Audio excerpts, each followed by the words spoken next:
Boom, reconvening at 6:31 by Councillor Waring. Without moving his lips. It is that twinkle in your eye, my friend. Okay, coming out of closed. Open public business meeting 6:30. We have motions arising from closed session. We have none. Adoption of previous minutes. Hold on, do we have an agenda to adopt? Nope, that's coming up. That's, yes, right on, good. Okay, minutes. If I can get a motion to adopt the minutes from, I'll give you that. Gerry Rooke, gives me the motion. December 16th minutes. Any questions, concerns, comments on the minutes? Seeing none, all in favor of adoption? Excellent, that is carried. Question period. Welcome to the public at the beginning of every council business meeting. We have 15 minutes for a question period for the general public to ask us questions, voice any concerns, and look for answers. Mr. Sharp, have we received any questions? None that I've seen. Okay, excellent. Thank you. We will move on. Statutory hearings, we have none. Delegations, we do have the honor. 10.1, Emergency Advisory Committee Representative Gerry Rooke, presentation of authority and concept section of the Community Emergency Management Program. Mr. Rooke, the button, please. Good evening. There you go, perfect. All right. So I'm here to submit for, You've lost your light. Now you gotta hit your light again. Seems like the force. I'm here this evening to submit for council's approval the authority and concept section of the Turner Valley Municipal Emergency Management Plan. Just as a bit of a background, in 2019, the Emergency Management Act was revised by the Alberta Emergency Management Agency, passed through legislation. And also the development of the local authorities emergency management regulation. Those two pieces of legislation change triggered a cascade of events that resulted in Turner Valley revising its emergency management bylaw to be compliant with the regulation. And in turn, there was a need to look at the authority and concept of the emergency management plan and update that to suit the regulation as well. So that process was completed. I authored the changes to the plan. The plan was then taken to the Turner Valley Emergency Management Agency, which is comprised of various stakeholders in emergency management within Turner Valley. So Public Works, the CAO, RCMP, Fire Department, etc. were all present. They reviewed the plan, suggested no amendments to it. That plan was then taken to the Emergency Advisory Committee, and we reviewed it there in exhaustion. And today we are submitting it to council as a whole for their approval. Excellent. Committee members, first I'll ask, have you got any comment? And then I'll open it up to the other members of council. Welky. I think a lot of the changes we're looking at here were driven by, there's statutory in nature. I'm very impressed and take a great deal of comfort from the level of attention that our community pays to emergency management, and I appreciate the work that you do. There's nothing that stands out to me as concerning or anything here. It was largely driven from the province, but happy to answer any questions if folks have them. Perfect, thank you. Council, comments, questions? None for me. Okay, I'll, same as Councillor Welke, very thorough job. We spent 2 2-hour meetings going through the changes, and it was eyeball peeling, but very fun. It was a well spent 4 hours. So coffee was good. Excellent job, Councillor Gordon. Yeah, I'll give us a motion that council adopt the Community Emergency Management Program Authority and Concept as presented. And I do want to echo our comments already stated. Thank you, Gerry, for an excellent job. I know there's been some comments in the community lately. Do we have an emergency management plan? Yeah, it's only about 7 inches big, but Gerry has done a great job with that, and I appreciate the detail. 46 pages. The detail that he's done and the amendments that have been made, so definitely I make the motion that we adopt this presentation. Thank you. Seeing no further comments? None. All in favor? Excellent. Thank you very much. And of course, now I'm waiting for this to load up. There we go. Moving on, Chief Administrative Officers Report 11.1. Mr. Sharp. No items tonight, Mayor Crane. No items. Very well, sir. 12, administrative responses. From previous questions, we have no items. And administrative inquiries. We did receive 2 today, but we're going to just do the one and then the other one's gonna drop to the next January meeting. Okay, so if you wanna read out your question, Councillor Gordon? Certainly, in view of the, Sorry. upcoming IEDC meeting for January 16th, I believe there's a engagement with some of our local stakeholders, the realtors, the developers and builders.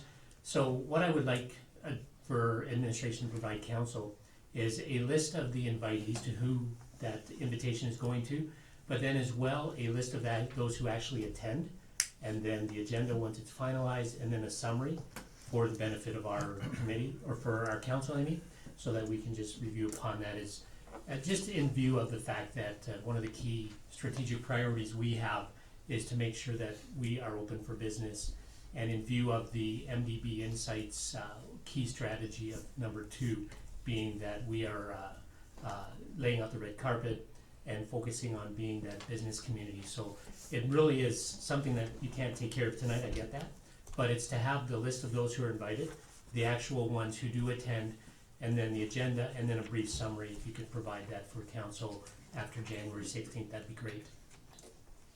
Go ahead, Mr. Sharp. So knowing after January 6th, the next council meeting will come after the event. But what we can do for council is we'll send out the list of stakeholders that were invited to the event in the next couple of days, so you have an idea of who's on the invitation list at the very least. Perfect. And then the full report will come in good time. Thank you. Thank you. 1 second. All right, administrative inquiries are complete. 14, bylaws and policies. We have road closure bylaw 18-1078. So, we have Mr. Malenka. Point of order for Mr. Wilkie. Go ahead, Just, Wilkie. yeah, just pointing out that for item 14.1 and 14.2, I wasn't here for the public hearing, so I'll be unable to vote on these matters, but just reading that into the record. That is a good catch on the point of order, sir. Congratulations. My first point of order. There you go. Great about it. I know, we usually, up here we get tattoos of our first point of order and the bylaw that it refers to. So, yours is gonna be All right. tattoo bylaw 18-1078. That's an interesting one. Mr. Sharp, for you, I will defer. Mr. Malenka, you may lead off. Good evening, Happy New Year, Council, Mayor. For you, you have road closure bylaw 18-1078. Bylaw 18-1078 is for the closure of a government road allowance within the northeast quarter of Section 6, Township 20, Range 2, west of the 5th Meridian, in accordance with Section 22 of the Municipal Government Act. The bylaw would close approximately 4.26 acres or 1.72 hectares of government road allowance, referred to, or a portion of being referred to as Imperial Drive. There is content in the report with regards to some history and how we got to where we are now. We had to take the first reading of the bylaw and present it to Alberta Transportation for any and all road closures. They've done that. They've handed it back with the sign off on the first reading, which gives us permission to bring it back to council for consideration of second, third, and final. With that, council has before it 2 options. Option 1 being that council gives second and third reading to road closure bylaw 18-1078. And option 2, that council provide administration with alternate direction. Staff's recommendation is that council gives second and third reading to the road closure bylaw 18-1078. If you have any questions, I'm more than happy to answer. Okay, excellent, thank you. Council, before you have, all the information is laid out. We saw this, I'm gonna say approximately a year ago, and before that was several years earlier. So this has been ongoing for up to 5 years now since I was on council. So, questions? Do we want a motion before we discuss? We could. Yes. Yes, okay, we're gonna take a motion Sure, I'll first. give you a motion. Okay, motion from Councillor Allen. I will give you the motion that council gives second reading to road closure bylaw 18-1078. Okay, thank you, and discussion. And Lana, as the maker of the motion, you have the right for first comment. I had a question for clarification come from a resident, and I was a little unclear on it myself, so, if I can, Come back. Schedule A, which is the last page of the RFD, can you indicate to me where on that schedule, is the undeveloped roadway as mentioned in the bylaw? Hit your mic there, thank you. Go ahead, Mr. Malika. So through the mayor, I believe the reference is being made to, in one or two sections of the bylaw, it's referred to as undeveloped, I think is where the question's going. As I've indicated earlier this afternoon to council, is that there is some language in there that also speaks to the fact and recognizing the fact that it's an existing road. Purpose of closing to public travel certain roads. So there isn't, so that, to make sure there's no confusion, there is no undeveloped road. Those roads do exist and they have been in existence up until about 2015, at which point the section of road, if you will, west of Royal Light subdivision was removed in 2016, I believe it was around 2016 before my time. And then the portion that is to the east of Royal Light to the golf course was essentially closed off to public access in 2015 when the north-south road went in. So there was a new north-south road went in. As a result then, that portion of Imperial Drive started to be closed off for various reasons. Does that Okay. answer the question? Go ahead. Thank you. Yeah, just as a follow-up, item number 2, it says the closure of a portion of undeveloped road allowance as described in Schedule A attached. So I'm just wondering what portion described in Schedule A is what we were mentioning or referencing in item number 2.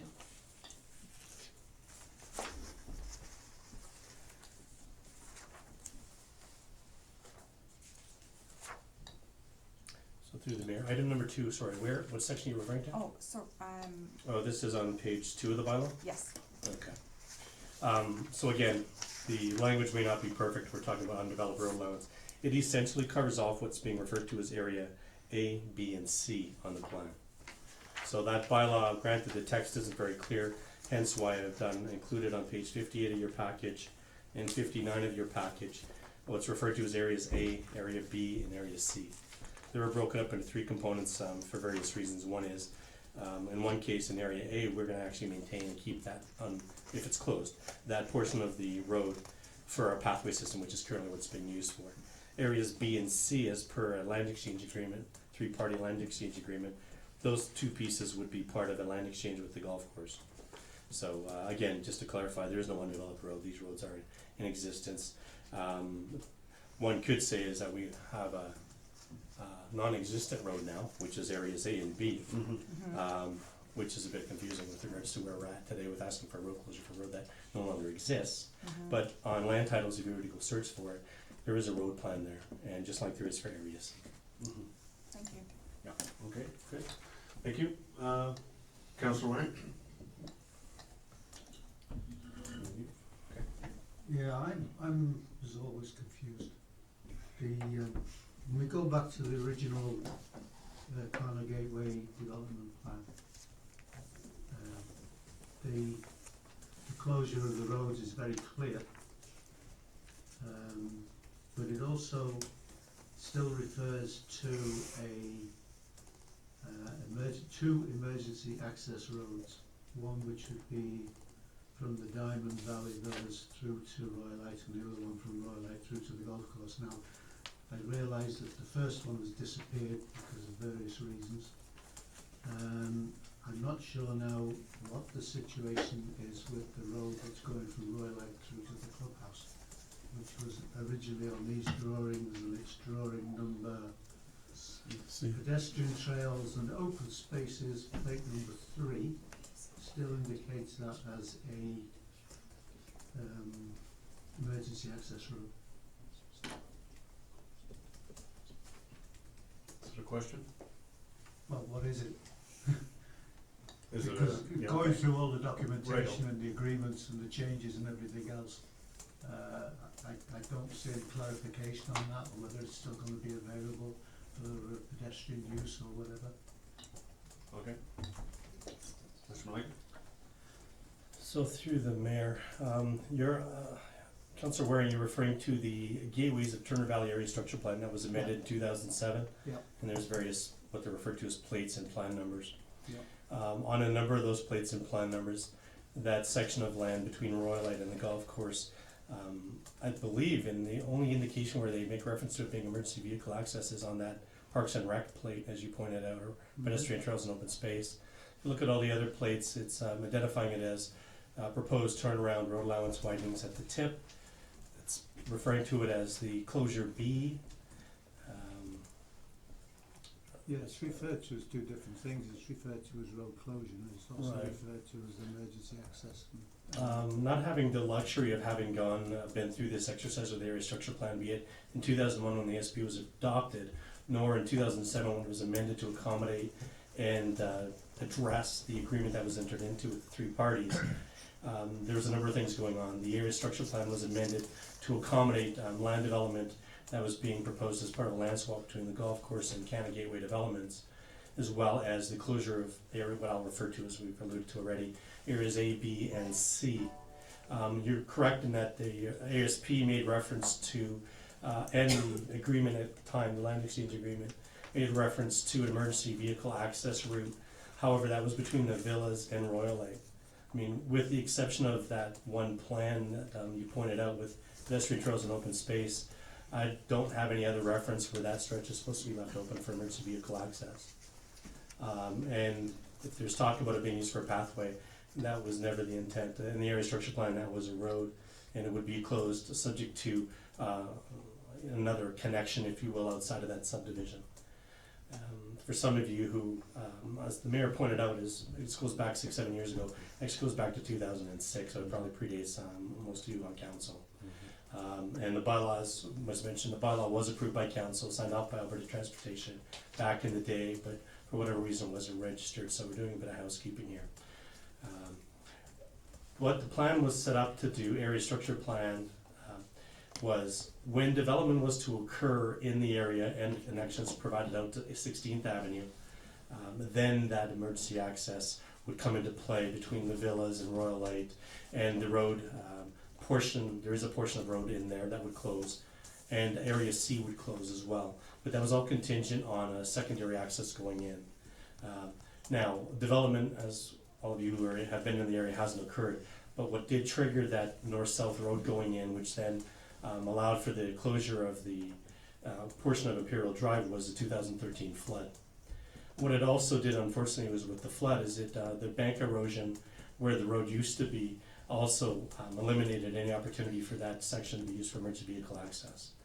We weren't able to hold or put on heavy vehicles in that location, so it became a cart path, if you will, for the golf course, a pedestrian pathway for just residents in the area or in the town who wanted to use it, but it was no longer feasible for us to put emergency vehicles on it. I can't speak any further to the fact that you're indicating in parcel C, it's talking about it as emergency vehicle access, because that seems to contradict every other piece of correspondence I've seen.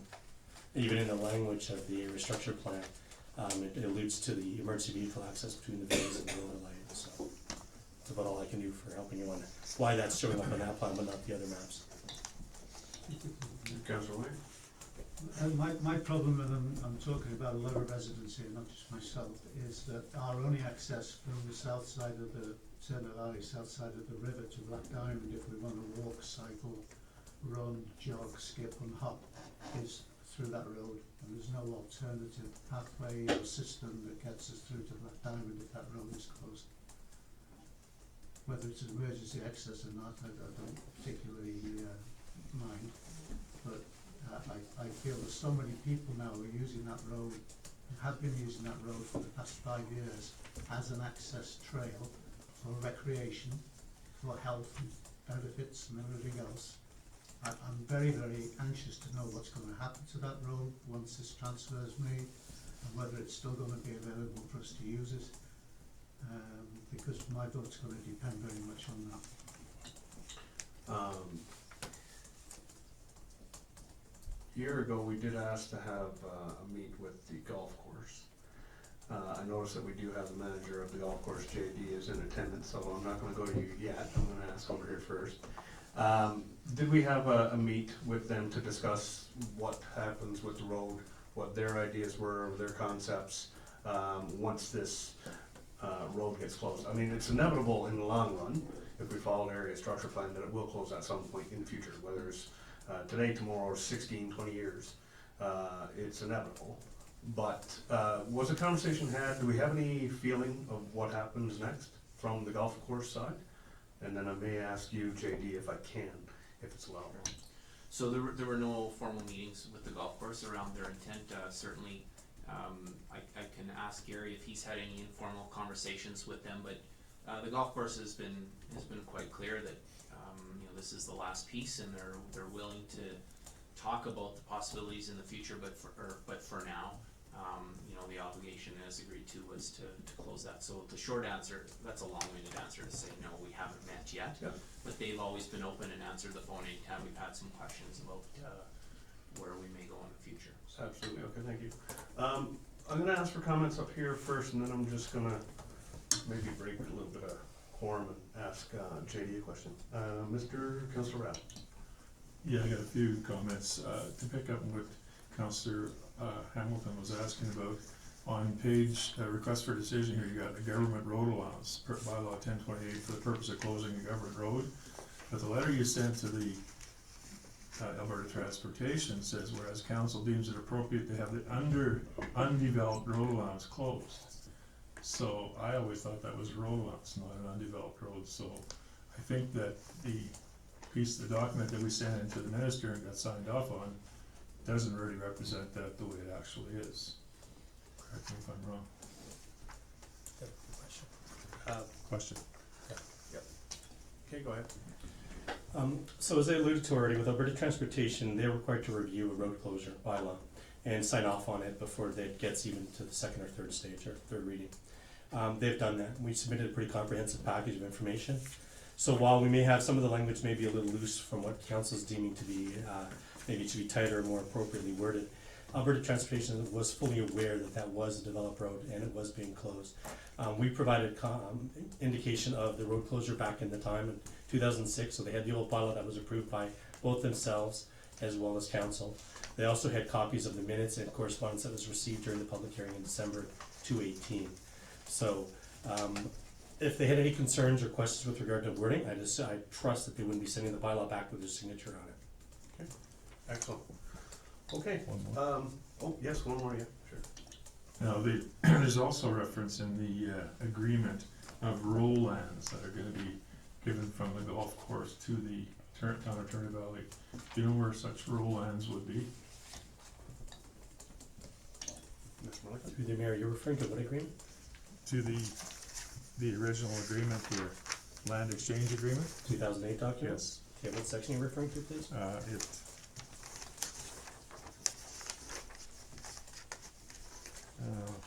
3.2, sorry.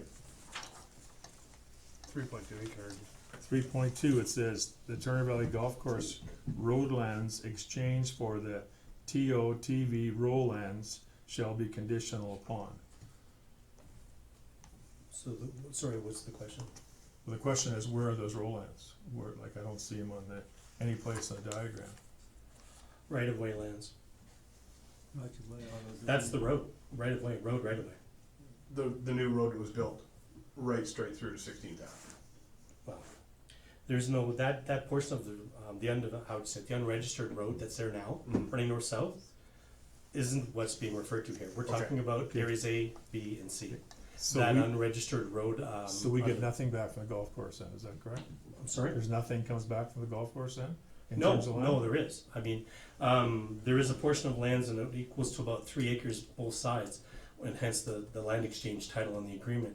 So there are lands that actually we get in exchange for it, and most of those lands are located, how do you explain this? So between the villas and Royalite, that section's areas A and B. Got it here, Maybe parcel it's- A, maybe parcel B, I yeah. can illustrate it this way. Sorry to the public, you guys don't have the maps up here to see, so it's kinda hard for you to reference what we're referencing, but A and B is Fairway 14 together. Area C is from Royalite up to the cul-de-sac at the main parking lot. If you were to go to the location plan, which is page 57 of the agenda package, it's probably the best way to help illustrate it.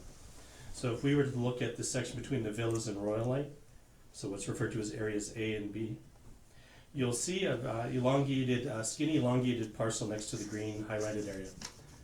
The green highlighted area represents environmental reserve, municipal reserve, town-owned lands. That skinny strip that runs north and south is actually Turner Valley lands, so our golf course lands. As well as there's another somewhat triangular piece connected to that, if you see, that kind of branches off to the northeast. That's also Turner Valley golf course lands. Those lands are part of the equation on the land exchange. What you don't see is that's an old air photo, so you don't see the actual pathway that's constructed now. But the pathway's been constructed in somewhat of the alignment of the original agreement, but not completely in the same sort of general vicinity. And we don't have it all surveyed out at this point. But we do need to acquire those lands from the golf course, put them into town ownership, and in exchange the various other road closures get swapped out. Works So- out to about 3, I did the calculation here, just 1 second. So that transfer has not occurred either, has it?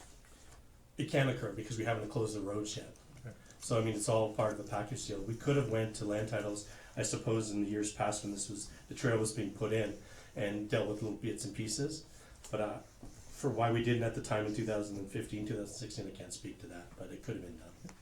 No, it's a good point. So from the bottom of Royalite Hill, down towards what is referred to as Dogtown, all the riverside frontage, all the way up to the villas, and the entirety of that banking system, and in the entirety of where the new paved pathway with benches are all located, Yep. is all constructed presently on what would be golf course lands, but in this package becomes ours. In that portion I highlighted where those two pieces in question belong to the golf course, yes. And there's actually the possibility that there's a little bit more of the pathway that cuts in towards hole 14, but Yeah. until we have it surveyed out, we don't know exactly the extent of it. Okay, no, that gives great context, I think, for the public as well as us, because we have never actually seen this cut out as this is part of the traded lands, right? So- Yeah, we were so hoping to that's have good for us. an updated air photo for you. We just don't have it in from this, our supplier yet with regards to showing that pathway. No, that's good, okay. Councillor Waring, If I'm looking at location We'll come back to you. I plan didn't see it. 18-1078, oh, that's a bylaw. The location plan, which shows areas in green, which say that's town-owned lands, that's lands that was owned by the town prior to the land exchange agreement. Correct. Yeah. That has nothing to do with this arrangement with the three-way But I party. don't see marked on that plan or any other plan the actual lands that the town are now going to own when the land swap goes through. It says town-owned lands, doesn't say transferred lands.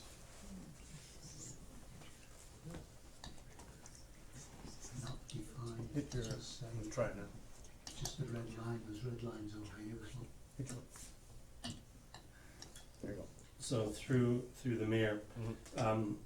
yeah, I mean, if the council wanted to see what properties were being exclusively part of the land exchange, I'd refer you to the land exchange agreement. But keeping in mind that some of that has changed as time's gone on as well, and what's actually been done versus what was agreed to. But I mean, if council's asking for us to do a lands here, land versus lands there, we can do that, but I understand you all have a copy of the land exchange agreement, which lays that out for everybody as well, in numerous maps. So hopefully that's helpful. I don't see the land exchange there, I just see the land exchange between the Canada and the golf course. We got Cindy next. okay, Cindy and Jamie, thanks. Go ahead. Yeah, I'm a little lost in all the history of this. But at the end of the day, we've had a lot change since these agreements were made. We've got development that didn't happen on the Canada lands. We have a community up there that we're essentially cutting off by closing. I'm most concerned about section C. I'm totally fine with A and B, but I am not at all in favor of closing section C because we haven't had the 5 phases of development go on in the Canada lands to provide green space and places to walk and things to do for the residents living in those communities. So whatever the legal ramifications of all of this, and I don't know what we can, however everyone else on council feels, but I want to make it very clear, I'm not in favor of closing C at this time. I think it needs to be kept open until development happens on the Canada lands for quality of life for the residents there. I absolutely agree, at some point it needs to be transferred over. We have the agreement that C needs to be turned over to the golf course as we proposed. But back then, it was, things were starting to boom, real estate development was happening, and they were expecting things to take off there and get developed. That didn't happen though, and I don't see it happening for a long time. So whatever the legal is, the quality of life of those residents, they need to be able to have access over through to the golf course clubhouse, in my opinion. Okay, If I may. sure, and then we're gonna go Wilkie. And then Gordon. So through the mayor, to provide some clarity with regards to closure of Imperial Drive. Section 3.4.5 of the area structure plan, the amended version, states that, and the title is Timing of Imperial Drive Closure. So timing of Imperial Drive closure will be related to thresholds of development phasing and servicing. Closure of Imperial Drive will occur after acceptable alternative access into the Royal Light subdivision is provided for the satisfaction of the town of Turner Valley. I guess from my perspective is, yes, the development hasn't happened, but when the flood came through in 2015 and that portion of the road had to be closed, it basically fast-tracked that secondary access or that alternative access. So when that came to be in 2015, it met the requirements of 3.4.5 of the ESP. So that then is another trigger for the road closure. That's my interpretation. Can I respond? Yes. And then we'll go Wilkie and Gordon. Acceptable in terms of, yes, they can get their vehicles through there, but not acceptable in terms of those residents have access to green spaces and places to walk and things to do in that neighborhood that a development with tot lots and other things would have that didn't happen. That's What you're referring to. That's what I'm referring to, is that's not acceptable to me. You can't have kids, which I know people that live on there that do have kids, they have nowhere to go. And that walking trail is pretty much the only place to go. So, and then to access over to Black Diamond amenities. Okay, we're gonna go Wilkie and then Gordon. I'm somewhat glad that I can't vote on this because this is complicated as can be. Oh yeah, what am I letting you talk for? I can speak, I can't vote. I would, understanding exactly what lands are swapping, because I have the agreement as well. It's not 100% clear to me, and Mr. Malenka, you also mentioned that there have been some changes since then, so I think just understanding exactly what the picture looks like. We're giving up this, we're getting this, would help me laid out clearly.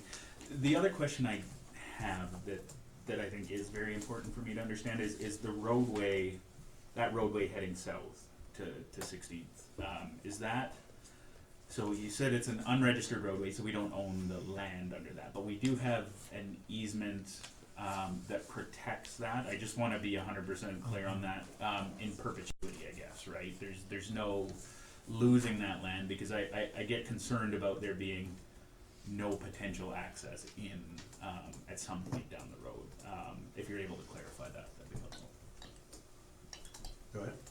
So through the mayor, to answer the question with regards to that new north-south road access, relatively new, it's been there since 2015, but it's tied in and protected for the town's interest as a access right-of-way agreement. It's registered on 2 titles. What you don't see, we see the mouse bouncing, is one of the parcels of land owned by the golf course, which, sorry, I take that back, it's not the golf course, it's the Canada Gateway lands. Let me see if I can bring another picture up here for everybody's benefit.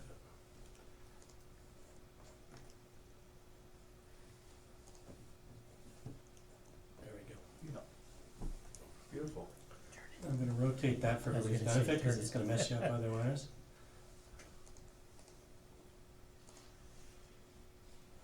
And I'll zoom out.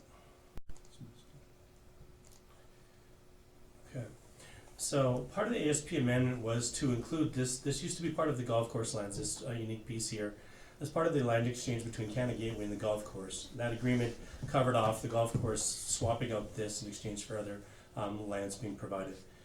What ended up happening is we actually have two different landowners in the area. We have a landowner that owns this piece and this piece here together, one ownership group, and then we have another landowner that owns these pieces here.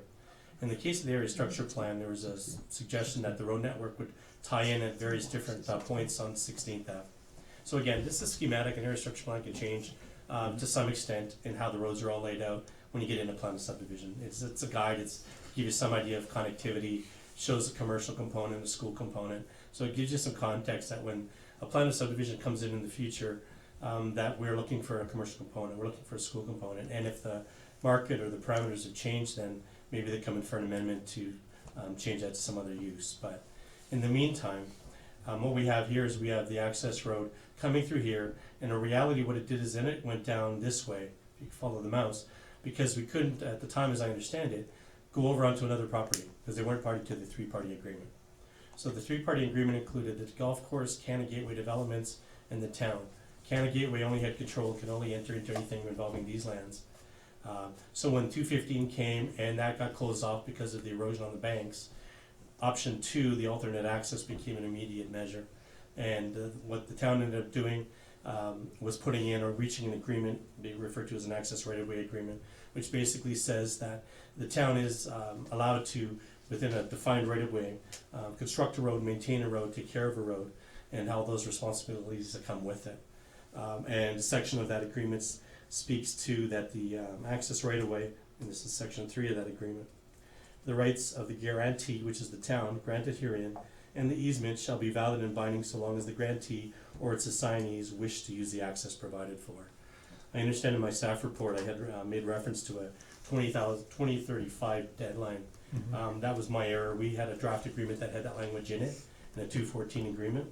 I was actually able to locate this agreement on the two titles and pulled it, and there is no reference to dates or cutoffs or expiry dates. So it, as you put it, it's in perpetuity unless we decide we want to put the road somewhere else and walk away from this arrangement, or a portion thereof. I'm gonna grab a question first. So using that map to reference Councillor Rabs, I know we're going a little backwards, but can you point out on that map where land would be given to Turner Valley? What was Turner Valley's take in this land swap?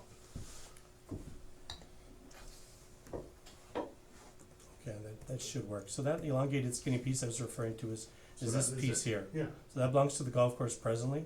That would become town-owned property. okay. There's a portion of lands in here as well, and it's also part of these lands here that sit within the golf course ownership. We would acquire these portion of lands because they don't provide much benefit to the golf course, and we could take advantage of it for the protection of the bank and part of a green corridor. And then this is the part here that we need to define better when we get the proper survey work, because we believe the pathway actually cut across a little bit more than was initially anticipated. Mhm. So that might offset the numbers a bit, but it'd be slight. So it's this treed piece area. here, somewhat treed. I mean, Yeah. the trail right now that's currently there is right along the edge of the trees, Yeah. but for the most part, a large chunk of this is treed and sloped area. Right, okay, so I wasn't wrong in what I said earlier.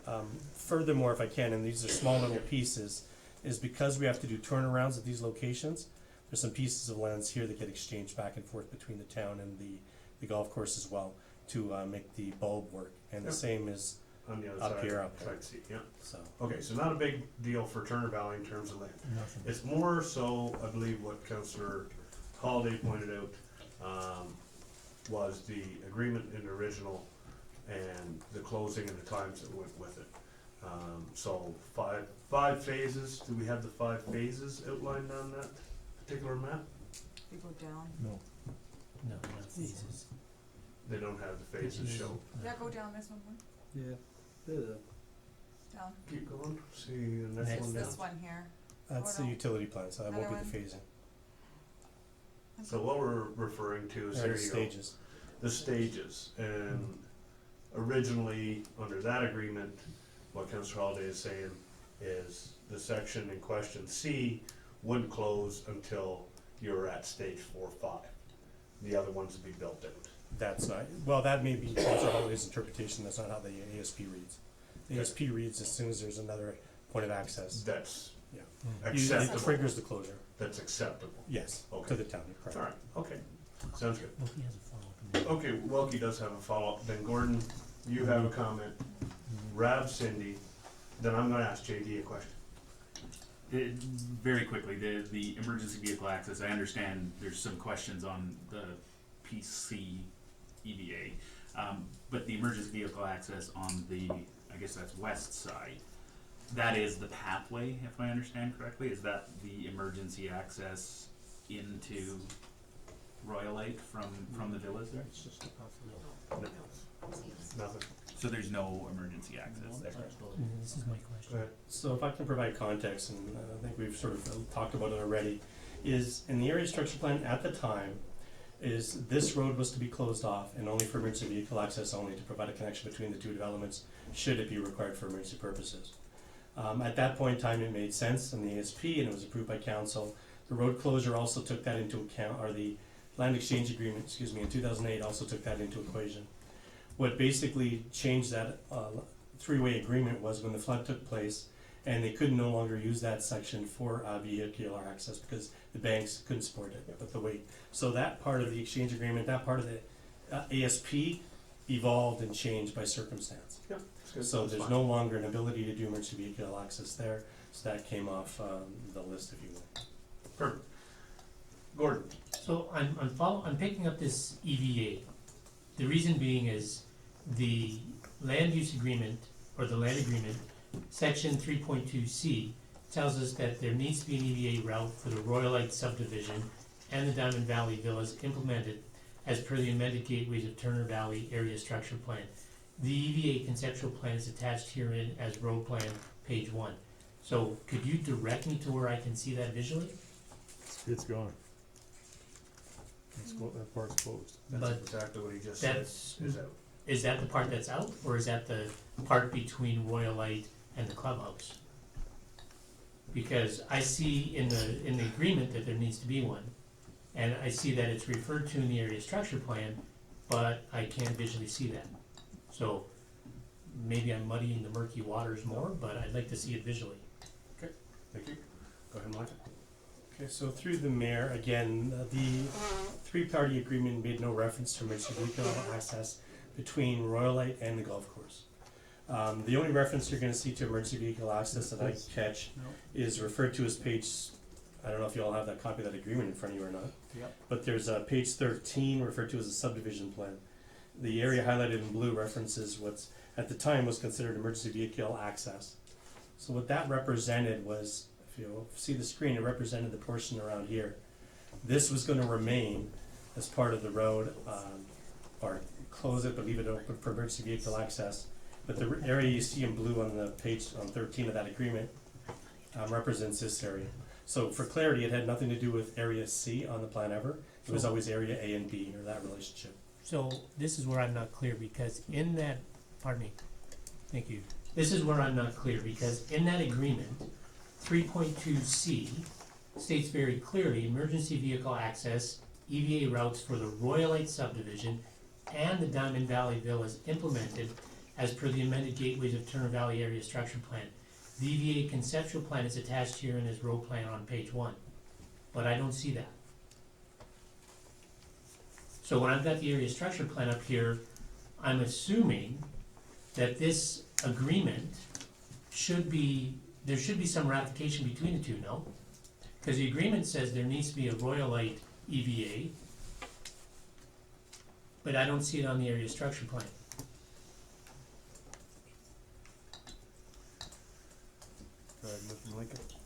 So through the mayor, I'm not sure what you mean by when you're referring to a Royal Light EVA.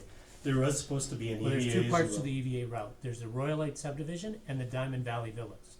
Yeah, and there's an EVA was proposed to be between the two. So the villas being here and Royal Light being here. So what that section 3.2C is referring to is that EVA that goes between the two residential subdivisions. There isn't a reference from Royal Light to the golf course in the document. Nowhere is it in 3.2.c. That's all referring to that section between the two residential subdivisions.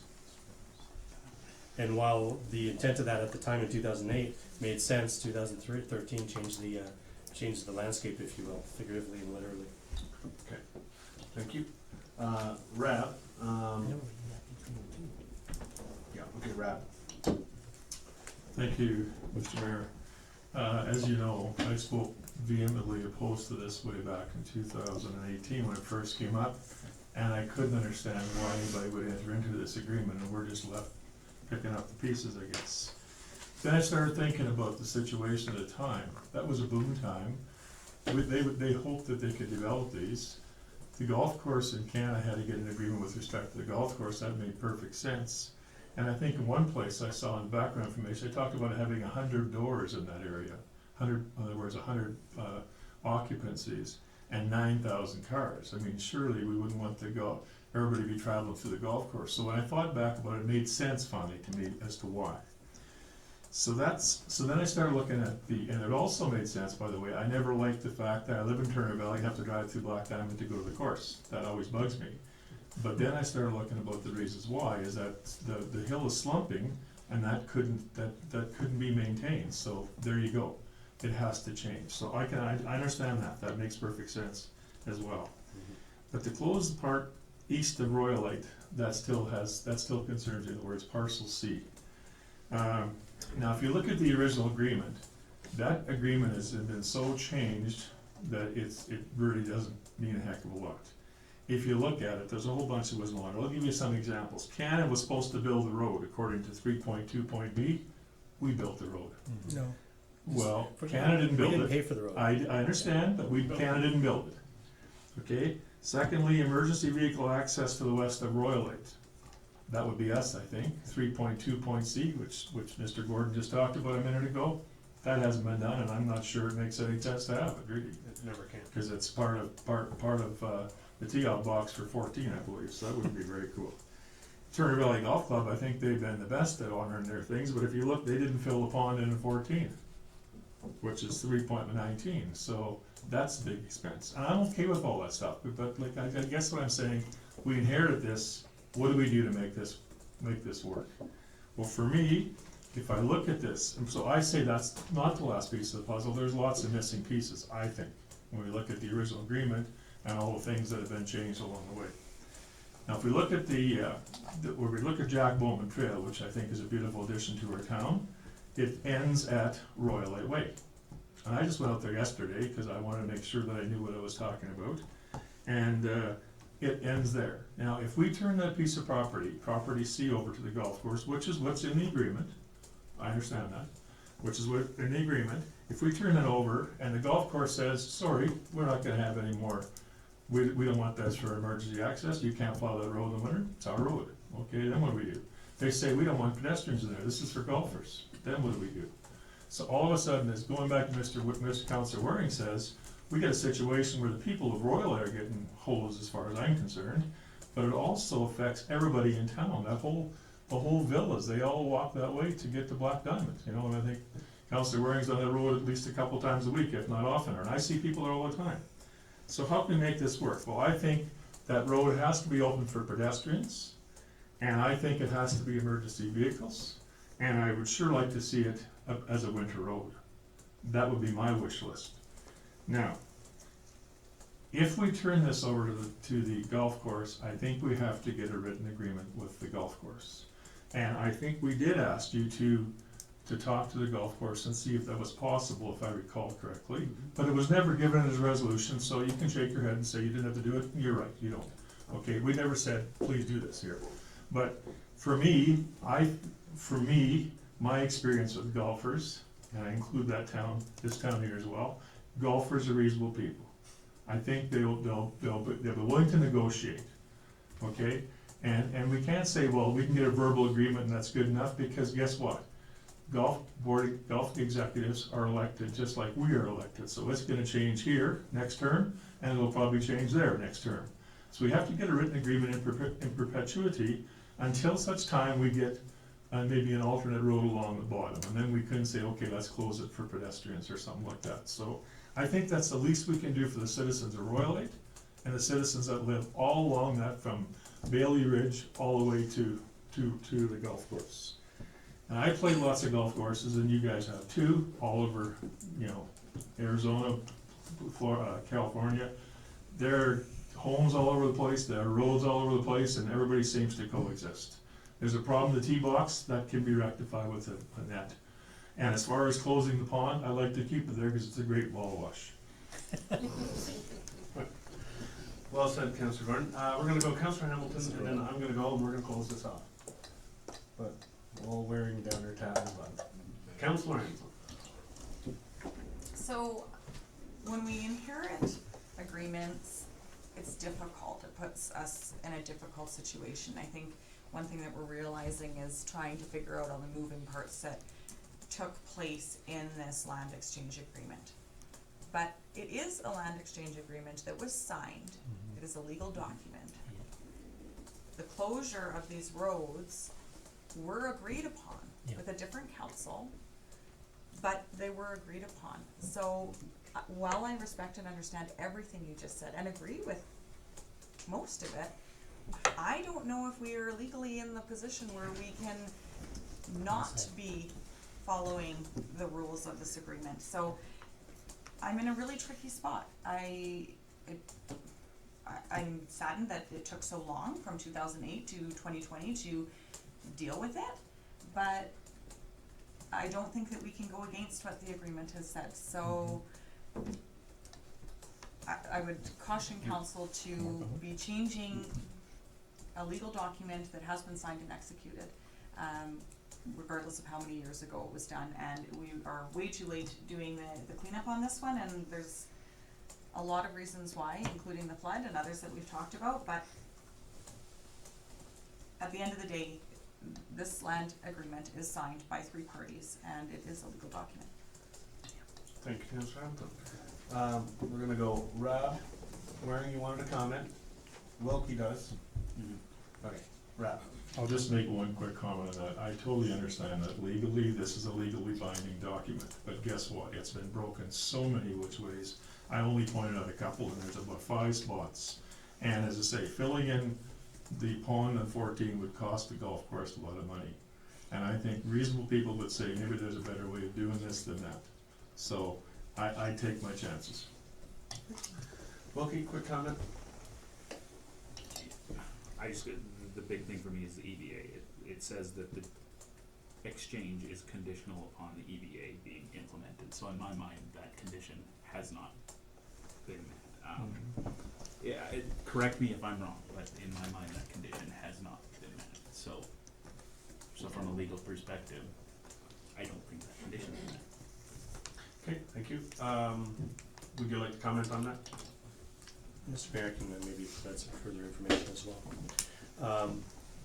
Yeah, I mean, I can appreciate that the land exchange agreement and the area structure plan made reference to an EVA at that location, but nature kind of took care of that whether we liked it or not. And unless there was a suggestion that another route be created between the 2 residential subdivisions to create that link, which I assume is what the intent for keeping an EVA there was in the first place.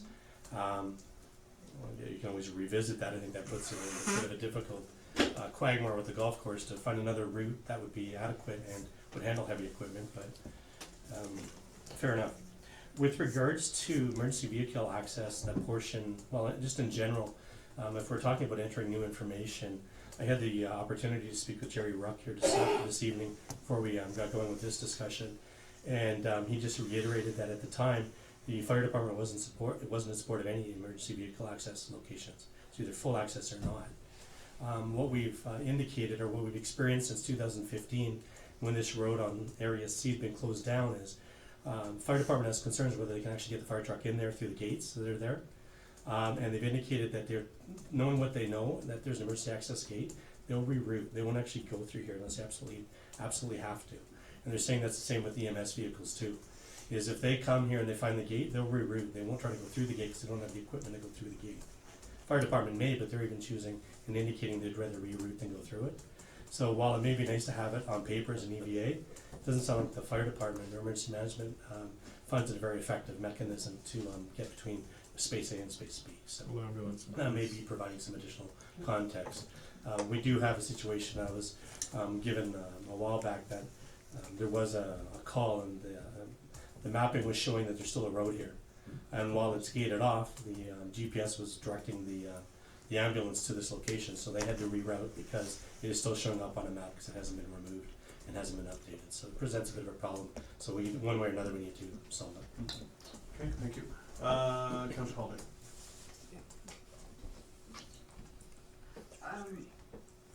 In the future, when development happens in that area, I understand there's no deep utilities that have been put in under that road. It's just a temporary, it's gonna get rerouted at some point.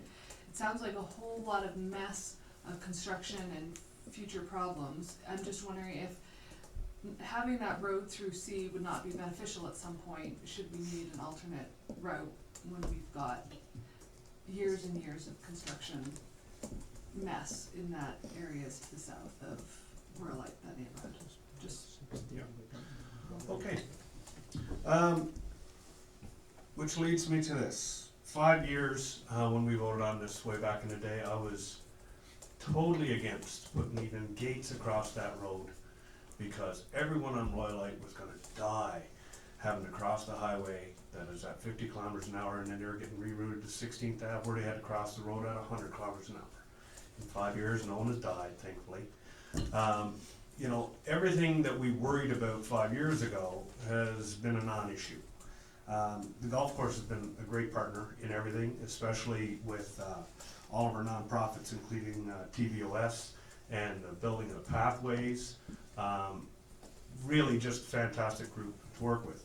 What we didn't get was a conversation with the golf course that we've been wanting to have because this C road closure has been such a thorn and people are so passionate about it. So I'm gonna go off book here a bit, and JD, I know you're manager of the golf course. Can I ask you a question so that we can kind of get some clarity? What is the board's plan for the road as it is, whether it is opened and if it is closed? Is there a grand scheme? Where are we at? There's no grand scheme, it's a liability issue Okay, more than anything, cause we got people walking on that road, there's golf balls flying, like, that's it. you know, it's a liability issue more, you know, nobody walked on that when there's traffic on there. Yeah. Nobody did, too narrow, nobody walked on it. Not to the I city. did. Well, Well, you did, because you got there, but yeah, but Let's just let JD talk, because we're going off book here, I Yeah, know, but no, but I wanna just give JD. very the few floor. people walked on that when there was traffic on there. Right.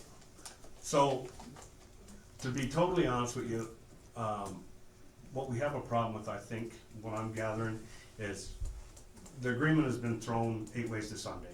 A and B is a non-issue. C is a bit contentious. And I have no trouble giving it second reading tonight and moving forward, because it is inevitable that we're gonna do this. However, I wanna have an in-depth discussion with your board as a council to come up with something in terms of pedestrian connectivity, whether it's here or somewhere else. There's been lots of ideas floated, but we need to have that connectivity, and we'd really like to have that honest discussion. So we don't need to go hammer on this right now. It is what it is. In 5 years, it's never been plowed, right? We can say it's an emergency access, but we know that no emergency vehicles are ever gonna go in there.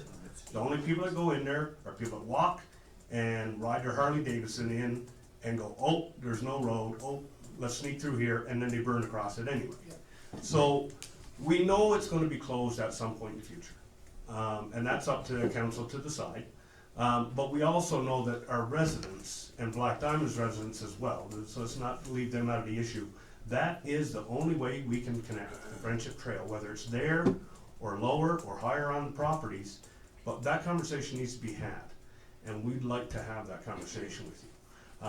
With that being said, Again, I have no trouble leaving the road as is right now, just because there's no other access for pedestrians, there's no other emergency access, if you wanna say, if the road did have an issue, to get out of there.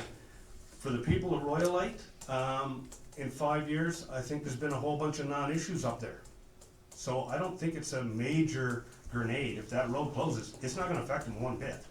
It's only gonna affect if something along that main route, happens. So that's where I'm at. I mean, it's inevitable, Councilor Hamilton's correct, legal document, at some point this is gonna happen. It's just when's it gonna happen? So that's my take on it. We need it right now. Can we find an alternate? Yes, I think we can. We haven't done our job in getting to you to have a new discussion about a document that's over a dozen years old and was predating all of us above this board. And I believe it was predating you as well. No, No? no. Wow, you're a diehard. Wow. So, that's my 2 bits, guys. So thank you for answering our question, and letting us go off book. So, we have a motion on the floor for second reading. We don't have to give third tonight. We can get some more discussion in, but we are moving forward. And that's it. So, there you go. Any more comments? Councillor Waring. For my 100% happiness, I'd like to see the road stay as it is until such time as there's an alternative route. And whether that's done by a straightforward land transfer with an easement agreement that gives us a timeline to get that alternative route in. There's a very easy route to put in. I've walked it with Mr. Malenka, I've walked it with JD, I've walked it with Gary McGonigal. It's just a case of us talking to the golf course, having the conversation, making the agreement and get on with it. Love it. Okay, yeah, we're gonna go down the line. Gordon's good?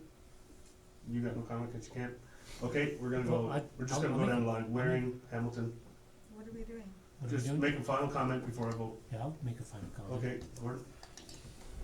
Yeah, there's 2 issues at play here. The legality of the document in front of us, and I understand that our administration has reviewed that, and it is a legal standing document. That really binds our hands. As much as I would like to put a further condition on that, we can't add conditions to a signed, agreed document already. Second point, I concur. You're walking through there, no matter how many signs you put up with no trespassing or enter at your own risk, golf balls are flying, it still goes upon the landowner. It's the nature of liability, and I get that completely. So the fact that we have a legally binding document before us, we can't just be getting to suit our purposes, to put conditions on our own that no matter how much we like, we're not able to do that as much as we may want to. So we need to make, in my opinion, we need to do second and third tonight and move on. Councillor Rupp? Well, I certainly won't be voting in favor of third tonight, for sure, that's a given. But from what I heard you say, JD, is that your biggest concern is liability, and it's a good one. Like, it's a very realistic one. So, but you didn't say that road, it has to close. You just said, like, we got a concern with liability in summertime type of thing, is what you're saying. And as Councillor Waring said, there is an alternate route, but it won't get done this week, for sure. And we're not exactly awash with money that we can just go spending money on a road down there either. But I do understand that liability, and that is something but I didn't hear you say you wouldn't be willing, or you can't speak for the board, of course, but the board would probably be willing to meet with someone from our administration to talk about possibilities. Is that what I heard you say? I would say pretty positively, if we can get this agreement done, we will definitely talk about a second walkway or thing, but we need to get this one done first. This is 13 years this has been going on, so Right. we need to get this done. Right. They're probably not interested in entering an agreement until this one's finished. Right, but they might extend us some time. If we said, we'll make the transfer, but this is what we need in return until such time we get another one in. That would be a legally binding agreement to change a legally binding agreement. It would be, that's a condition. So, you have Yeah. a legally, as Councilman Gordon said, you have a legally binding agreement that you have to get done through. Once we get that finished, we have no problem Yeah. doing another negotiation, another chunk of land and, But you realize that the golf course hasn't honored all of their commitments either. well, I can, if you want me to say it, I can tell you why we're not having done those. There's no timeline on the pond. No timeline on the phone? exact timeline on transfer. There's no exact, there's no timeline on transferring this land either. Until, like, it was everything was contingent on this development happening and all these So cars and the only everything else. thing None of the that golf happened. course hasn't done is filled in the pond. Yep. And the only reason we had to fill in the pond was because they were afraid that it was wearing out the old road. When that road closed, that Everything changed should. that, so we didn't have to. And we also found out that ponds are registered wetlands, so it's gonna be really Oh, hard to good. fill in. Yeah. There you go. But good for you guys, I mean, Yes, good. yeah. It's Okay. good, Councillor good Hamilton? wash. Okay, thank you, yeah, thank you. No, I think I'll just reiterate what I already said. I'm not a fan of changing the rules halfway through the game. I think I've said that in this chair many times over the last couple of years, and we have a land exchange agreement. These road closures are part of that land exchange agreement. These conversations that we're having on, oh, could we do this, could we do that, they needed to take place in 2008. It's unfortunate that this council is the ones left to, you know, close the loops and vote for these, or not, or, you know, give readings to these bylaws, but that's the unfortunate, reality in this situation. So, I think that we've got a great neighbor in the Turner Valley Golf Club. I think they will be more than reasonable in working through an alternative solution in the future. But that, of course, needs to happen outside of this land exchange agreement from January 2008. So, Okay. Councillor Hamilton? holiday. Holiday. They look alike, don't they? I'm concerned about a 3-3 split on this one, and defeating it. And because we have taken already 12 years, I don't see the point of doing second and third tonight. I don't have an answer in my mind whether the phasing was done in order to prompt the road closure in an acceptable way. Yes, we have a temporary road, we don't have the proper development in the Canada Gateway lands in my mind, so to me it's not acceptable. So I'm not voting in favor of it tonight, so you can think about that if we wanna go through second and third reading. I'd be fine for second, and we get some better legal opinion on whether this is truly acceptable, and has to be done now, or whether we can wait till Canada Gateway gets developed. That's my personal opinion. And I thank you for that. And yeah, for me,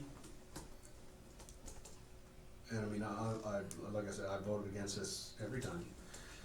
But it's gonna go forward at some point. And so for me tonight, I can give it second in good faith and get moving. But there's a lot of secondary questions for the third and final.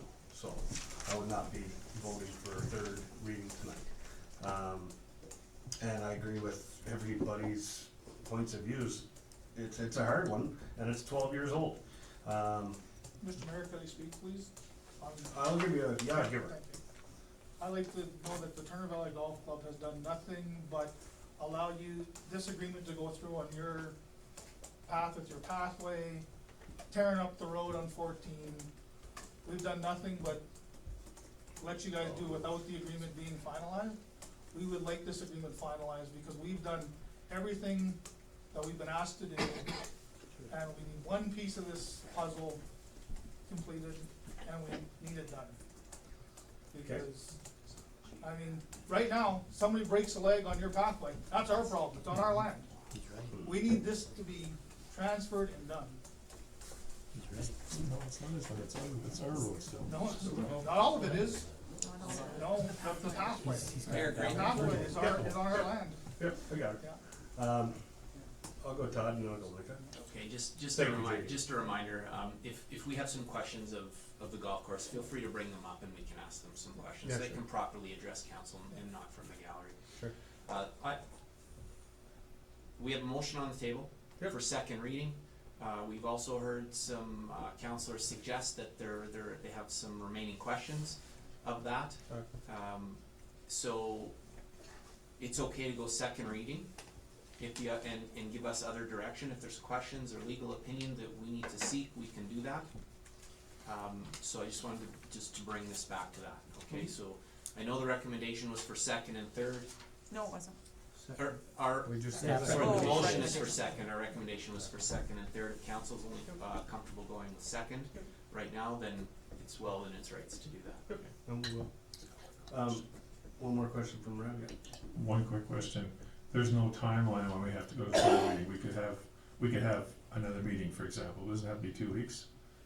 Doesn't have to be the next meeting, could be a month from now, if we can talk about various things in the process. Like, I'd like to know what the lands are that we get in exchange, I'd like to see where that is, a few things like that, so. Anyway, there's no duty of us to have it by the next meeting, correct? Correct. That's good. So through the mayor, just for everybody's benefit, you do have a little bit of time. Bylaws, you have 2 years to get a bylaw from first to final reading. So I mean, you have basically another 10 months, 11 months to get this dealt with. You'd like to wait that long, I'm sure. But finally, to add that JD is correct. The golf course has been more than accommodating in what they have on their lands that the town has put in, the town is using, and a good portion of that represents Jack Bowman Trail. So, I mean, we should acknowledge the fact that they've done that without any agreements, any side agreements, or anything to protect their interests. And totally agree. We're good? Yeah, I gotta ask that question. Sure. You Rob. just mentioned that some of the Jack Bowman Trail is on their land without any side agreements in place, Correct. Well, other than the land exchange agreement. other than this land change. So in effect, let's bring it right back to the reality of a liability issue. Something happens on that trail tonight, the liability goes directly to the Turner Valley Golf Course. So I appreciate the concerns of the Turner Valley Golf Course to get a decision made far sooner than many of us are considering. It's a serious concern. And in turn, if someone gets hit with a golf ball in the face on the road, that's our ball. Depends on whose land. The road. So, either way, I think we've beaten this to death with a golf club. Councillor Holiday. Yeah, I think to be clear, the frustration on my part is not with the golf course at all. It's No. with Canna Gateway and the fact that there's been no development there. I do wonder if we could split this bylaw into C as a separate one, or if that would, and do A and B tonight, or is that not possible? You have to keep it as is because of whatever. I don't know. No, we We'll throw that can out there. accept A and B 100%. No, it's third reading, you can't, you need third reading. Mr. Mayor, if I can, because in case this one came up, I had to give this one some thought. In a lot of cases, when council's dealing with a bylaw, you could amend the bylaw, you could amend portions of a bylaw. However, we have engaged Alberta Transportation to review this road closure. They've signed off on it as it is shown. Includes area A, B, and C. There's a lot of consolidation factored into it. Okay. So if you were to throw out C to keep A and B, you'd be starting over. Okay, sounds good. We have a motion on the floor from Councillor Hamilton to accept second reading of this bylaw. We have had ample discussion, both for and against. So, if there's no other comments, we're gonna put it to the vote. All in favor of passing the second reading of bylaw 18-1018, is it? 78? All in favor? All opposed? Thank you. I do not believe we have the stomach for third reading tonight. So if someone does have the stomach for it, throw it up. Have in mind, 3-3 is a defeated motion. No, anybody can speak against it, and then you can't have third reading. I'll be speaking against it, we're not gonna have third There reading. you go. If we do one, That's two, only three. if you do 1, 2, 3. Either way, I would say we push this out 1 month. No, next council meeting. Next one, 2 Yeah. weeks? And I'd That's like, tight. Yep. Ask for the information that you want. Make a motion. Who's on here? I'm trying to talk. Oh, sorry, go ahead.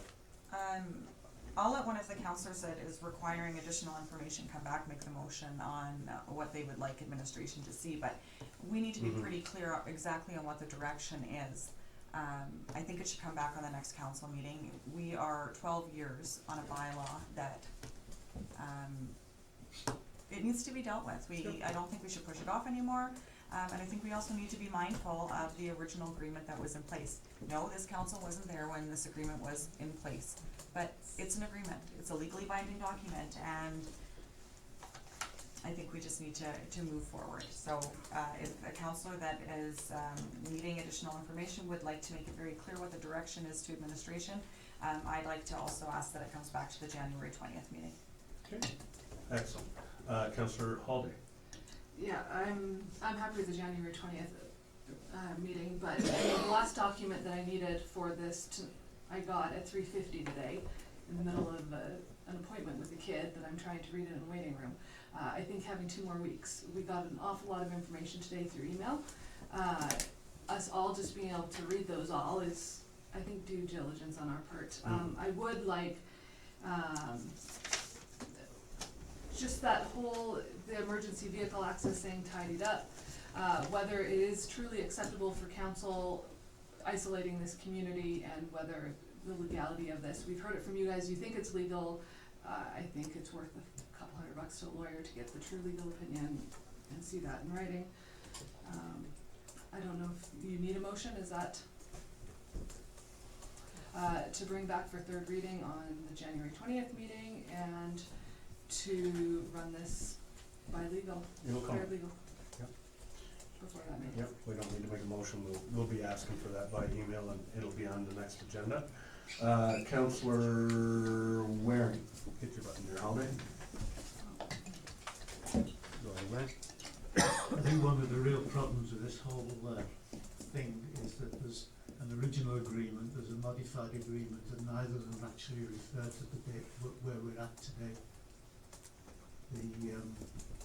I'd like to see a plan attached, which is an actual location plan, which shows all the lands that are involved in the swap, clearly marked to what is town land, what is golf course land, what County Gateways. yeah, County Gateways land. Yeah. I'm very aware of the fact that Jack Bowman is maybe 3/4 of it is on golf course land. So I mean, if they want to do, they can close that tomorrow, which would be very nice. And I said before, I mean, my personal wish is that we can at least keep the road through to the golf course open until such time as we have a replacement road. But yeah, I also appreciate the fact that we've got a legal binding contract that we should pass. Thank you. Okay, so just to be clear, we want a map showing color coded whose land is what on the swap, And what was transferred? right? What was transferred, What is to be transferred, you mean? Yeah. exactly. What needs to be Color transferred? coded, very clear, all primaries, We'll blue, yellow, consolidate all and the red. maps in the west. And also what land is currently golf course, cause obviously Yeah. That's what he's gonna- That's the what it east end does. of the Jack Bowman Trail would be golf course land, Yeah. 14. There you go. That'd be all Wilkie, at the very end. last comment, Yeah. and then we're moving on, yes? Yeah. Even though I'm not allowed to vote on it, what the last piece that I'd really like to Information. understand is for information, 3.2C, the EDA, what are the implications of us not providing an EDA to the neighborhood, and what are the implications on the agreement? I'd like a legal opinion on that, because it does seem clear that we intended to provide that under the agreement, so. Okay, That was, yep, go ahead for clarity. Yeah, to the mayor for clarity. The town has no policy with regards to secondary access points. I mean, we've discussed this a year ago as well with regards to, and granted you weren't present for the discussion. But the town doesn't have any policy that says when you have 10 residential lots, you have to have a secondary point of access. So from the town's perspective, there is no policy. The realization for an EVA was just an arrangement that came up between the various parties, I'm assuming, because it didn't come from any policy or procedure the town had in place. And, some municipalities, what they'll do is they'll put a policy in place that says 10 units or 20 units will trigger mandatory secondary access. In the absence of having one, we don't. And legal opinion has come back, and that has been provided to council in camera on that matter and other matters pertaining to this land exchange agreement. Thank To the you. extent that we've agreed to transfer. We'll follow it land. all up in emails and get it that way. Okay, perfect. Thank you, JD and Golf Course for coming. As you can see, it's coming back, it's gonna be dealt with, so spring, you will have your answers. So feel free to stay. Wait, Yeah, we haven't. we Yes, we voted, we voted. It's No, now on it's over. this one, to table it. We don't need to, no one's proposed it, so we don't need to. You don't need to worry about third reading. No one's Cindy put did. forward. No one's put forward. forward. Do you need a Yeah. motion I thought to you bring it back motioned at it the next to bring meeting? it I back. can read it back, the motion. Yeah. No, that's been passed. Go ahead, Tom. So you voted on second reading. Exactly. We Yes. now have a motion on the table. No, we don't. We have a motion on the table through Councillor Holiday to direct administration to come back with Oh. certain Yes. information. Yes. Yes. And If can she we made provide good that motion. through email? Would that work for you? Nope, you read it back. Heather will read it back right now. Okay, thanks. The council table giving third and final reading to the road closure bylaw 181078 to be brought back to the January 20th regular business meeting with further information, including a color-coded map with affected lands included in the land swap, and a legal opinion on the emergency vehicle access. Okay, perfect. Oh. All right, Um, go ahead, Hamilton. go ahead, you're gonna say the same thing, I was just. Oh. I also wanted the legal opinion on the timing, on whether that C section needs to be closed now, or if we can wait until phase 5, as was indicated in the Gateway of Turner Valley Area Structure Plan. The timing is not clear in that structure plan, it makes it sound like it can wait Yeah, I know what you're on saying. C, I know what you're saying. so I want a legal opinion on Okay. that. You gonna add something too? Okay, Brad? Yeah, I just wanna say, I'm not interested in the transfer of land between Canada and the golf course, but I am interested in the transfer of land between the golf course and the town. Yeah, we're gonna see all the. I don't care so much about the Canada stuff. Alright, sounds good. Okay, so we've got it all. Sorry for being snippety there, Mr. Sharp. I didn't realize she actually got that in. Okay, good, perfect. All in favor? I can vote You on can that. vote on that. There you go, thank you. Okay, good. We're moving ahead on that. All right, moving on. 14.3, bylaw 20-1100, disposition of municipal reserve. No, 14-2's done. 14.2 is third reading, we're not gonna, No, that's a different Second road closure. Second road closure now. one. oh, You missed that. Different piece of land. 14.2, sorry, I thought that was in partnership with, so. Okay, one second, I just gotta That's the. pull this up again. That's the driveway. Okay, 14.2, road closure bylaw 18-1080. Mr. Malinka, quick and easy. That's what I thought with the last one. So, That's jinx why, it. that's why I verbalized it this time. Before you, council, you have road closure bylaw 18-1080. It's a bylaw for the purpose of closing an undeveloped government road allowance within southeast quarter of section 1, township 20, range 3, west of the 5th, in accordance with section 22 of the Municipal Government Act. The bylaw, if approved, would close approximately 0.32 acres or 0.16 hectares of undeveloped government road allowance within Plan 931-2616, resulting in the creation of 2 parcels of equal sized land. This particular piece of property is held by the town, however, it's essentially being used by 2 property owners on either side of it as their own personal driveway. It presents a bit of a liability issue with regards to the town, allowing these entities, these owners, to use that road allowance. We don't maintain it, we don't take care of it or shovel it or clear it or anything else. So you do run the risk, and it would probably be more suited to be in the possession and ownership of the 2 adjacent landowners who are using it. So the road closure, if approved, what it would do is create 2 parcels of which in equal separation, so equal split, and each parcel would be consolidated with the adjacent property accordingly. I've been in discussion with the owners for the last year and a half on this, and they're acceptable of this arrangement and willing to pay the proportionate component of their costs regarding the survey work, legal registration, and legal work on the mutual access agreement, and the land titles registration required. Before you, you have 2 options. Option 1 being the council gives second and third reading to road closure bylaw 18-1080. Otherwise, you have option 2, which is council provide administration with alternate direction. Staff's recommendation is that council give second and third final reading to road closure bylaw 18-1080. Thank you. Okay, thank you. Quick question before we go on to that.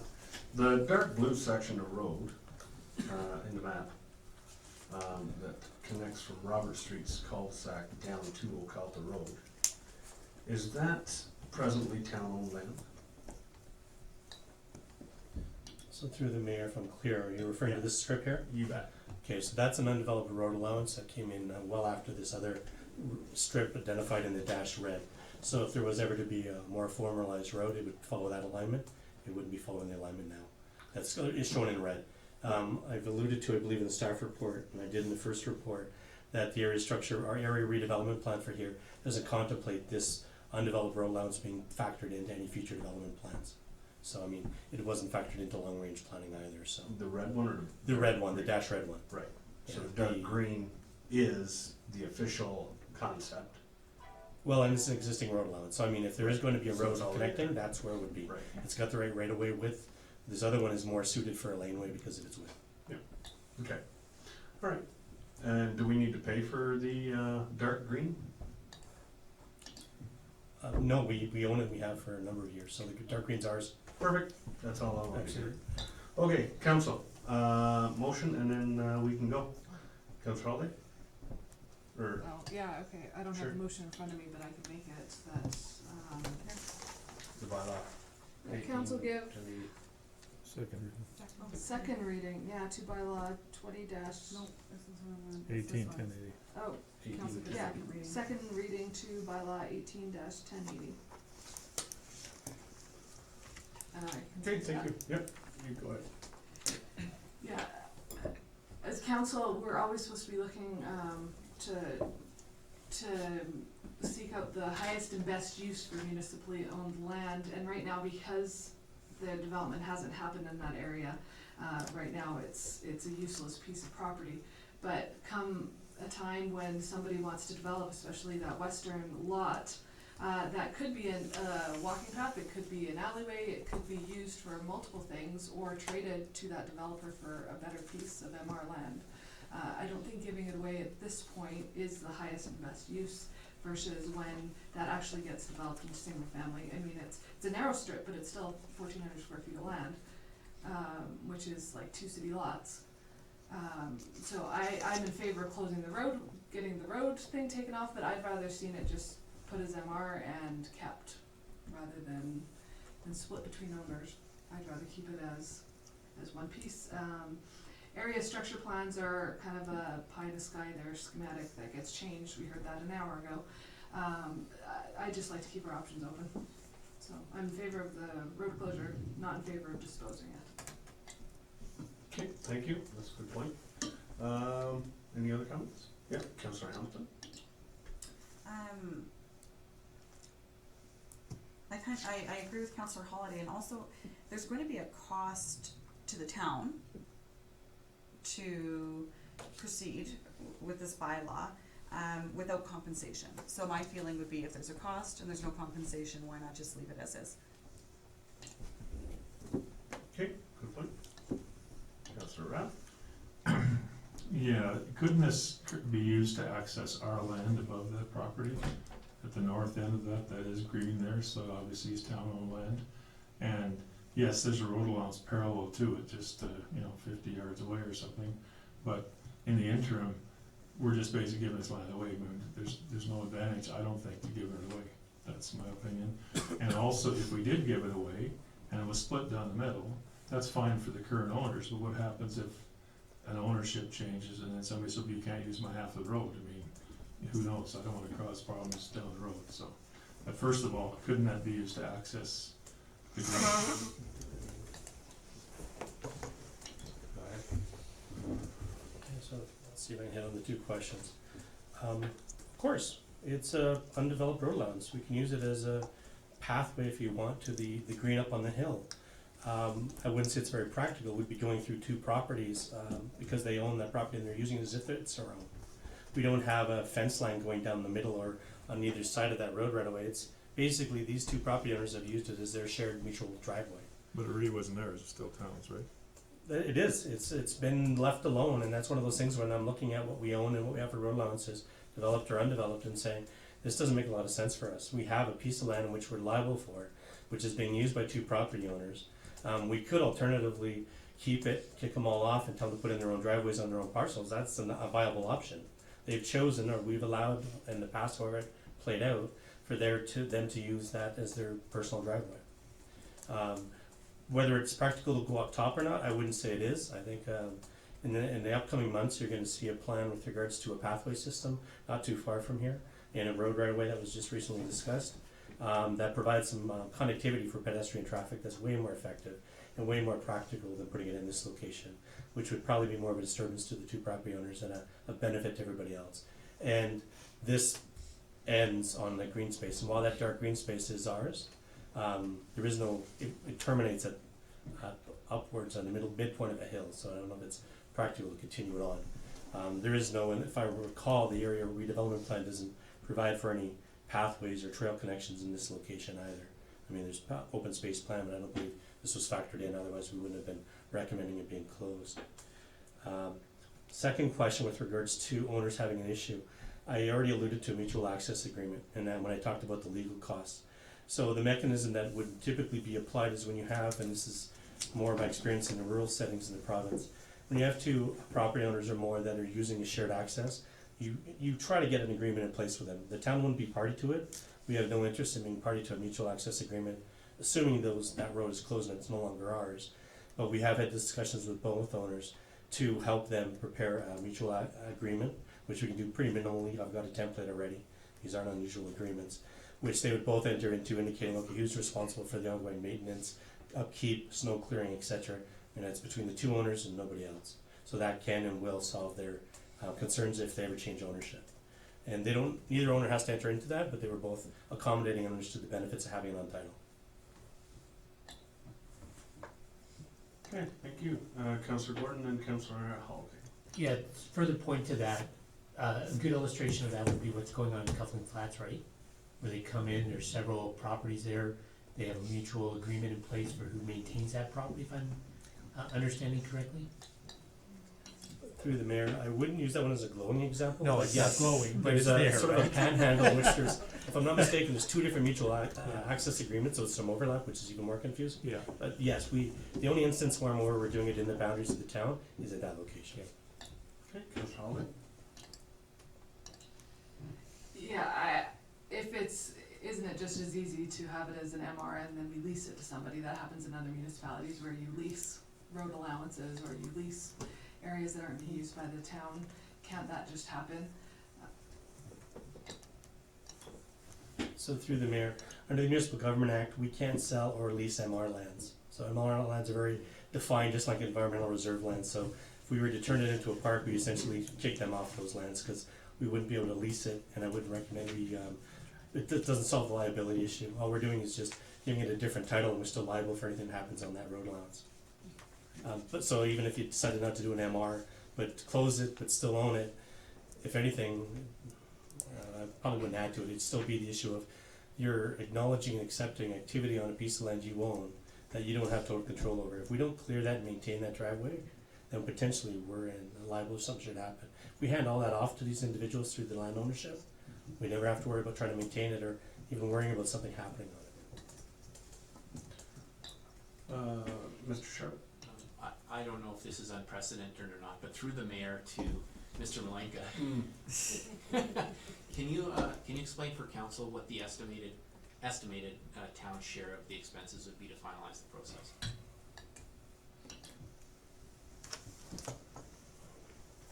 We had done some of the initial survey work to come up with the bylaw. We had to do the survey work to come up with the bylaw. That was covered off in the 2018 budget. I believe we were upwards of about $1,500 and change, somewhere thereabouts, but I don't have the exact numbers. The final numbers that would come into play here is finishing it off. So we have the surveyor already on contract. They prepared the plans. They would work with us on the documentation, of which I would be a party to, in preparing the documentation. At some point, we take the road closure plan that then creates two separate lots as a result of the way we set up the bylaw and the road closure, and they do a lot consolidation. We can do the lot consolidation basically in-house, but we'll funnel it through the surveyor, because they'll have to send in a whole bunch of documents for everything to fall into place at the same time. So essentially, it's closing a road, taking that closed road, splitting it into 2 pieces, taking those 2 pieces, consolidating with these pieces, and then we're done. We could have easily said, okay, we'll take it to this point and you guys take it from there. Us providing that level of service or continuity is better for everybody's benefit. We have access to mutual aid templates, so they don't have to bring a lawyer in to draft it. We can handle a lot of the documentation for registration, commissioner votes we have in-house. So from a cost perspective, the arrangement is that from this point moving forward, is that it's a 3-way split. So the town pays for a portion, they pay for a portion, equal and 3-way. So we could be talking another $1,000 to $1,500 in each party to finish this at best, I would hazard a guess, probably not more. So seeing as we're giving up the land, wouldn't we just say, we'll do that in faith and you guys can spit up the money? Just my thought. Turn a 3-way into a 2-way? Yeah. I mean, if the council wants to go in that direction, I mean, at this point in time, there's nothing in it for both landowners, to be honest with you, to pay anything on this. Right now, they've got it. We're letting them squat, if you wanna call it that way. So they can continue to do that. We, I think, hold and stand to lose the most if something should happen on the property. I think it's in our best interest to cover us and remove that liability that exists. But I mean, yeah, you could ask them for a 2-way and they could say, no, actually, no, that's just, you don't need to, you guys don't. We got it anyway, what are you gonna do? And they could make that decision and we're back where we started. So, I mean, that's one option. I think the 3-way arrangement was what they were in principle agreeing to. And I thought it was fair for that $1,500 and then the additional $1,000, $1,500 we'd spent already. I think it's not ideal, but this isn't an ideal piece of property where you typically can get highest and best use on. It's of no benefit to anybody but the adjacent property owners. And while Councillor Halliday may have a point that in the future maybe it's planned for something, at this point in time the area structure plan, area redevelopment plan doesn't factor this in to be any laneway or road or trail system. So if it exists, maybe somebody takes advantage of it or maybe they close it off. And if it's gone, maybe it comes back in a different form and then subdivision plan down the road. But at this point in time, I think long term, neither of these owners have indicated any indication of developing their lands anytime in the near future. So I don't anticipate they'd want to move nor to develop their lands in accordance with the ARP. Yeah, no, I hear you. There's no sewer down to there, so that will be remaining like that in perpetuity. Okay, thank you for your comments. Anyone else have a comment? And we can vote on this. So the motion was second reading of bylaw 181080. Any other comments? Okay, all in favor? All opposed? Okay, that's carried. Motion for third. Yeah. I'll give you that. Find the piece of paper. The council give third reading to road closure bylaw 18-1080. Okay. Any other comments? Have a recorded vote. Recorded vote, please. Okay. And all in favor? And all opposed? I am abstaining as Oh, from what I said, yeah. Motion's passed. This one? They There both was went at a the same hearing. time. Oh, yeah. So, okay. Yep, okay, that's carried. Okay, that's good. Thank you, council, for discussion, and away we go. 14.3, bylaw 10-1100, disposition of municipal reserve. This is just first reading. Go Hertz. Where are we at on this one? This all brings me stressed. Yeah, I'm just trying to find it. Mike, are you ready to run on this one? I am. Okay, go ahead. I just gotta find it on my thing, so you go ahead. There we go. I'll slow play it. Bylaw 20 No, we're good. 11 is a bylaw for the disposition of municipal reserve land. Our municipal reserve designation for lot 8 MR block 21 plan 8211156. Just a little bit of background.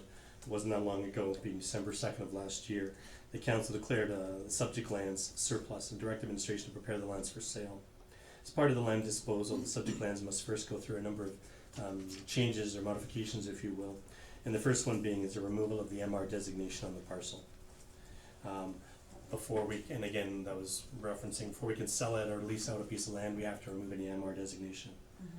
As set out in section 675(1) of the Municipal Government Act, council may, after holding a public hearing per section 606, direct the designated officer to notify the registrar of land titles and request a removal of the designation of municipal reserve. Some municipalities deal with it differently than we do, but in this case, we want to stay consistent with true to form, is get council to bless it with first reading. If you bless with first reading, that gives us the go-ahead to set up a public hearing, and then from that, then we can decide if we're going second and third reading after that. Typical like we do for sort of redesignation, but for disposition of MR, the MGA is clear, we have to have a public hearing, that the public has some input, advertise accordingly, so they can provide their feedback. So this would be seeking first reading of the bylaw, and then seeking permission, or direction, I should say, for bringing it to the February 4th council meeting for a public hearing. Perfect, thank you. Councillor Gordon? Yeah, I'll give you that motion. There we go. Thank you again for the haste in which you're doing this. I know we just kind of went through some of the extra lands we have, and you're moving forward in a timely fashion. Much appreciated. I'll make the motion that council give first reading to bylaw 20-1100 and direct administration to set a public hearing for February 4th, of 2020. Excellent. Any questions, concerns? Wilkie, yep.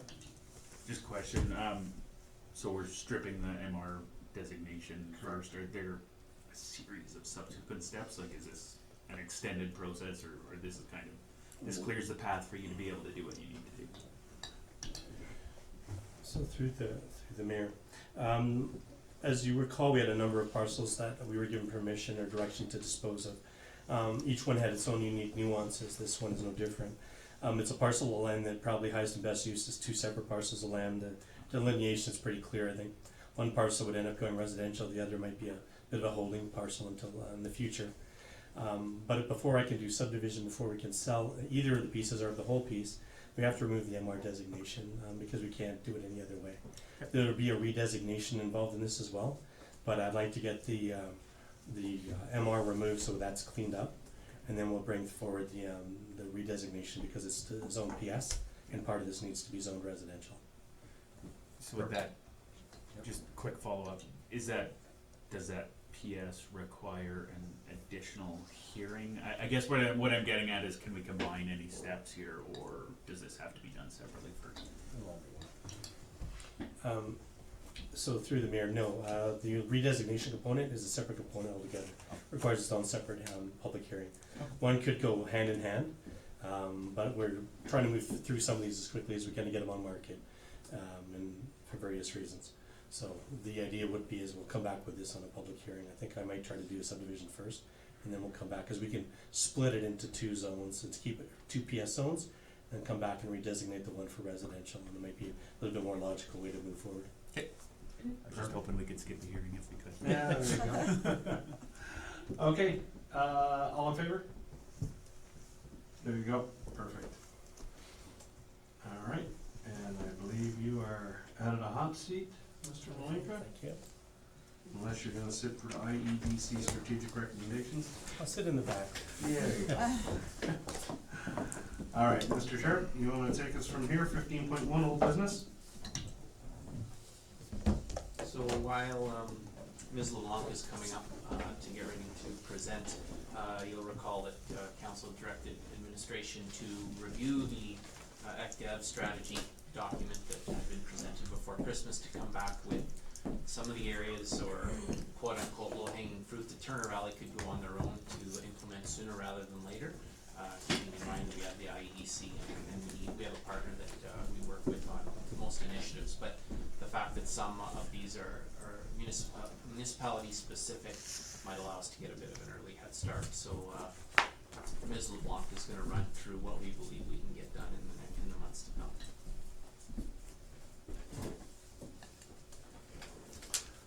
Go ahead, Ms. LeBlanc, sorry I was daydreaming. No, that's fine. Thank you and good evening. Happy New Year to everybody.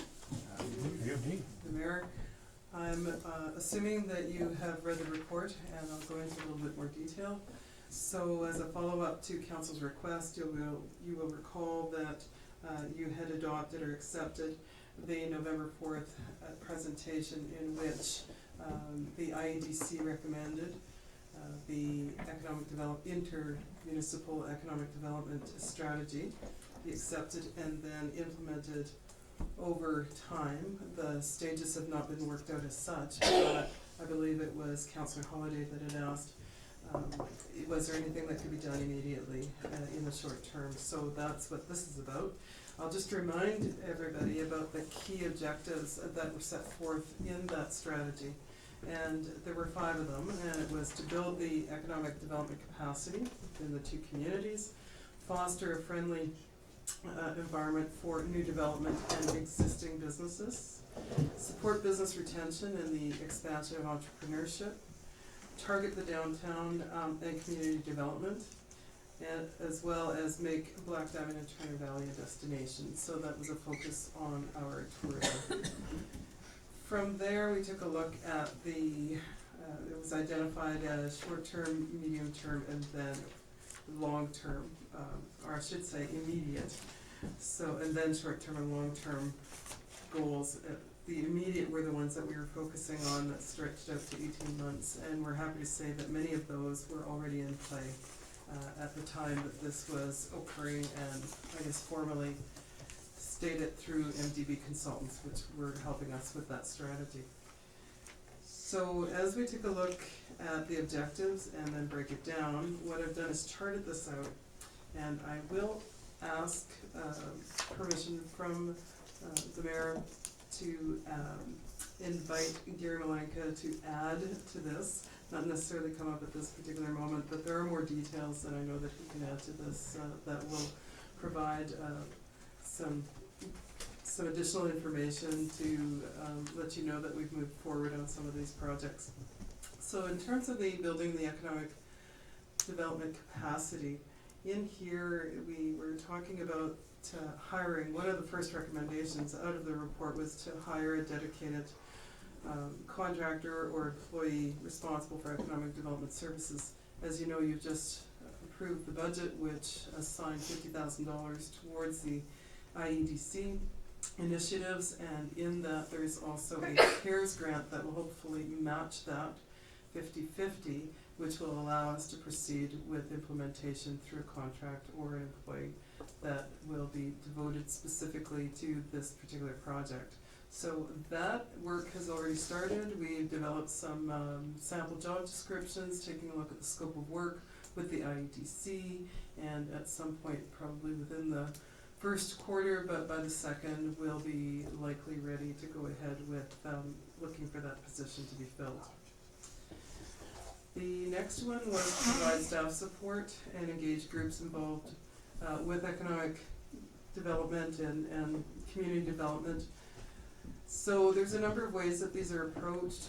One, in fact, is by hosting a roundtable workshop that will be occurring January 16th. It was alluded to in the administrative inquiry earlier by Councillor Gordon, and that is inviting one specific target market to find out from them some of the areas that they're challenged by and some of the opportunities that the 2 municipalities can assist with in terms of moving some of these undeveloped lands forward, helping them with their potentially promotions, and really coming up with some ideas that would be of mutual benefit.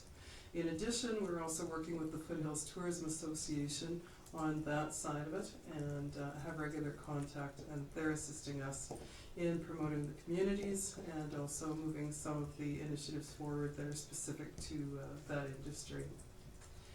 And then moving along, when we take a look at business development activities, they will be carried on until such time as a dedicated person is in that position, and then ongoing support will occur at an administrative level. So you can feel confident that we've got our eye on the ball and this is moving forward. It's just simply that it's still in the planning stages, and you may not have seen the actual results of some of these projects as yet. In addition to that, we had objective number 2, which was foster a business-friendly friendly environment. And with that, it's really about community engagement and also finding out what some of the concerns are, as I mentioned about the roundtable and the workshop. That will hopefully bring forward some of the concerns in that particular industry, but Similar to the Okotoks model, we'd like to, in fact, be able to implement these for other industries as well. So we get a full feel of the scope of some of the needs of the business community, and then bring those recommendations back to council if there needs to be any further approvals in place. The information collection, the land and property inventory, information dissemination, lead sharing, inquiry tracking, all of that has been an ongoing process. It's just something that's not necessarily advertised per se or reported on, but in fact we do manage that fairly well between planning and economic development personnel. We manage to be able to provide any kind of inquiries that we get fairly quickly, and I think very thoroughly. In addition, we have a number of streamlined processes, and this is where I would like to invite Mr. Malenka to speak a little bit more in more detail in terms of some of the changes, the processes, and the enhancements that have gone on with the planning department, and to be able to streamline and create some efficiencies within that department. Okay, perfect. Thank you. Didn't take that long. Yeah, different scene, that's all. Okay. Sorry about that. I won't get into it too deep, other than as Ms. LeBlanc alluded to, the planning department's been involved in a number of initiatives over the last year, 2 years since I've come on board. One example of streamlining the process and creating a better, more business-friendly environment is what we've done is our subdivision application, our redesignation application, or development permit application. What we had in the past was just simple application forms with not a lot of information or background or anything else. We've created what I call application packages. You'll find them on the website. They're all there for you to look at, and they're anywhere from about 5 to 7, 8 pages. Some have all the proper forms are needed if there's authorizations required, if there's corporations required, there's a checklist. So I mean, it'll walk you through everything that's required to make your application deemed complete. The MGA's put in some new provisions in 217 that basically indicates if your application isn't complete, it doesn't get accepted in process. So the checklist helps let everybody know up front what the requirements are to have a complete application. So I think that's gone over well with those who have applied, because it provides a lot more clarity. A lot of the applicants we get on development permits and even on redesignation, subdivision are, in my experience, some who've never done this before. So usually when you have a planning consultant come in and do it, or engineering consultant, they know what they're doing. If we don't really need a checklist, they just know what the steps are. So in our case, because the majority of our applicants are homegrown, if you will, these checklists in this package I think is beneficial. So that's one initiative we did last year. The revamped website, which you've all, I'm assuming, been on by now, we've provided a lot more content in the planning and development section that was pretty crude set up before with content, and content had changed but never been updated. So we've added a significant amount of more content in the planning side, business licensing side, and the approval side, including all our statutory documents are online, which is also another requirement of the Municipal Government Act. So it's thorough. All our applications, whether it be even for safety codes, which is contracted out, are accessible and available on the website now for everybody to find. That frees up a little bit more time on our end on the day-to-day stuff administratively, so that's helpful for us and more easily accessible to residents and applicants. We've also produced in the last year and a bit a number of brochures. One was home-based businesses, one's for secondary suites, another's for fences and retaining walls. We have 2 others drafted up and ready, but it'll depend on the outcome of the land use bylaw amendments. And those provide some insight. We get some of those we get questions on quite a bit, like fences and retaining walls. So to have a brochure that's available and easily accessible helps answer some of the questions. Also potentially frees up more staff time so we can focus on other elements internally. And another one worth noting is the GIS portal. So the GIS portal's taken a significant jump and leap from where we were in 2017. The portal became user-friendly not only for residents or for staff, but also for residents. So now it's available on public, so they can come in, look at information on the website or on the GIS portal, check for land use, which realtors do a lot. They want to know what the land use is. They want to know what the legal description is. So from a developer's perspective, applicant's perspective, realtor's perspective, the GIS portal being accessible is huge.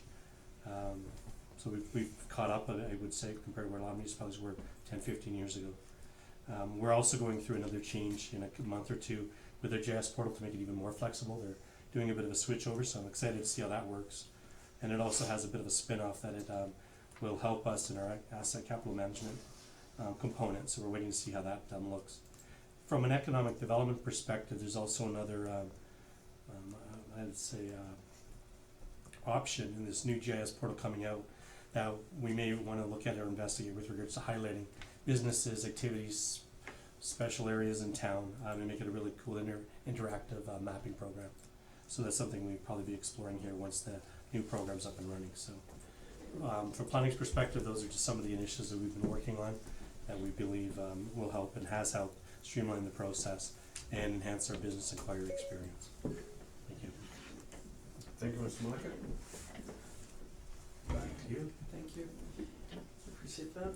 And there wasn't really a lot to add other than in terms of some of the activities that are going on. They have been in place for some time. We'll just continue to expand on those until such time as we move to the next phase. So I'm hoping that this provides you with a pretty good overview of some of these immediate goals that we're either working on or plan to complete within the next 12 to 18 months. If there's any questions, I'd be happy to answer those for you. I've just got one. Just in terms of what we've got listed out as actions and implementable actions by when, is this specifically now just what we're doing, not the IEDC, but this is stuff that we're handling right now? Is that right? These are practices that are ongoing at the moment, Yeah. Town of Turner Valley. Yeah, Yes. that's what I thought. Okay. Yeah, perfect. Okay, thank you. Any other comments? I think it's pretty straightforward here. I've got none. Okay, good. Yeah, appreciate all the work you guys are doing. And it's nice to have it laid out here in the agenda, nice and clean and clear, so we can see where we're headed. Councillor Gordon, any comments on how this is gonna tie in with the IEDC moving forward and all those good things? Yes, for sure. So this Thursday, sorry. Thank you again for putting this together for us and aligning with what the IEDC and the MDB has suggested we do. For council's information, this coming Thursday evening, we have the review with MDB. Lauren and Justin, I always want to say Jordan, Justin will actually be in town and be with us Thursday evening to review this. Pardon me? Are they phoning in? Mm-hmm. They're phoning in, sorry. And we'll be reviewing the strategic plan that aligns with this, and that then, based on the direction of the IEDC, will come back to council with to really ramp up and work alongside with what's already been actioned by administration, so that we start really, we're at the point of, like you said, we're getting ready to hire someone, so really getting ready to implement all of this, and it's the marketing strategy that we'll be reviewing on Thursday evening. Perfect, thank you. Thank you, Mr. Malika. Oh. Thank you. Oh, yeah, oh, sorry, go. Thanks for catching on. Yeah, just going in over some of the added information you've got on planning. We had talked at one point about getting some timelines, kind of ideas for people on how long processes take. Was that just discussion, or had we, I don't know if we'd ever given direction on that, but is that possible? The two-dayer. Go ahead, Mr. Malika. Through the mayor. No, I do recall, I think the question or the ask is to have everybody have a sense of timing, what applications typically take roughly. I don't believe we allude to it in our application packages. I don't believe it's on our website, so it is something that we still need to complete. We haven't completed, so I think you're right. I'll have to take a look at it and see where it's maybe best suited. Every application is unique, but we give a rough timeline, for subdivision and land use. Development permits all dictated by timelines, so I mean that's pretty straightforward. But we don't have it abundantly laid out, so that's a good point. Flow charts usually work very well for that in some municipalities, so I think we'll have to get on that. So Yeah. appreciate that. Just follow up. Go ahead. Yeah, I think I was on like Cochrane or Canmore's website, and they do have really nice Flow graphics charts, that show it all. So yeah, if we could copy and paste something. It'll be ours. Hamilton? I've got one more quick thing. Yep. and I apologize if this is secondary information, cause I think there was an email on it, but I haven't read all of the emails that happened today, so. There's a lot. There was a lot, but the, industry roundtable that's happening on the 20th, I'm very excited to see how that goes and the kind of feedback that the IEDC, receives from that. Are we welcome to attend? No, okay. We're not? Well, we're all business people. Okay. Okay, sounds good. Yep, you wanna go, or who's gonna go? You gonna go? Sure, go ahead. Thank you, through the mayor. So there's a bit of confusion around that. What we would like to see is that if council is interested in attending, that it be as an observer, so that the role is such that we allow for free flow of information. And I think it's great to hear it firsthand. That said, we don't know how many people will be showing up either. So far, we've had approximately 35 invitations go out. We have 9 registered so far, and that's only in a couple of days that it's gone out. So I believe that CEO Sharp will provide council with a report, and then more detail will be in that for you. Okay, great, thanks. Alright, thank you. Okay, Sydney? So our councillors on the IEDC are not even going, it's just, or you are going? The committee, the subcommittee are going, Which but, are who? but not to partake, but to be there to show support. So who is the subcommittee? There's 2 councillors from Black Diamond, there's Darryl. Veronica and Daryl? Who? Veronica? No, she's took taken a off. leave It's- of absence it's, for a bit. Not Charlene. Chelsea. Chelsea Sharon. councillor. Sharon. Sharon Hart, Sure. and then myself. No, there's only one councillor from BD. It's Darren and myself. And then there's, the people from the committee, the members at large. Okay. So the committee will be there. No, not the committee, only John. Only the I'll be subcommittee. there as a councillor from Turner Valley, but Yeah. not taking part in the actual discussions, only being there in support in the background to show that we're interested. Oh. The actual discussions, the organisation, everything's going to be run by planning of the 2 communities. Great, gotcha.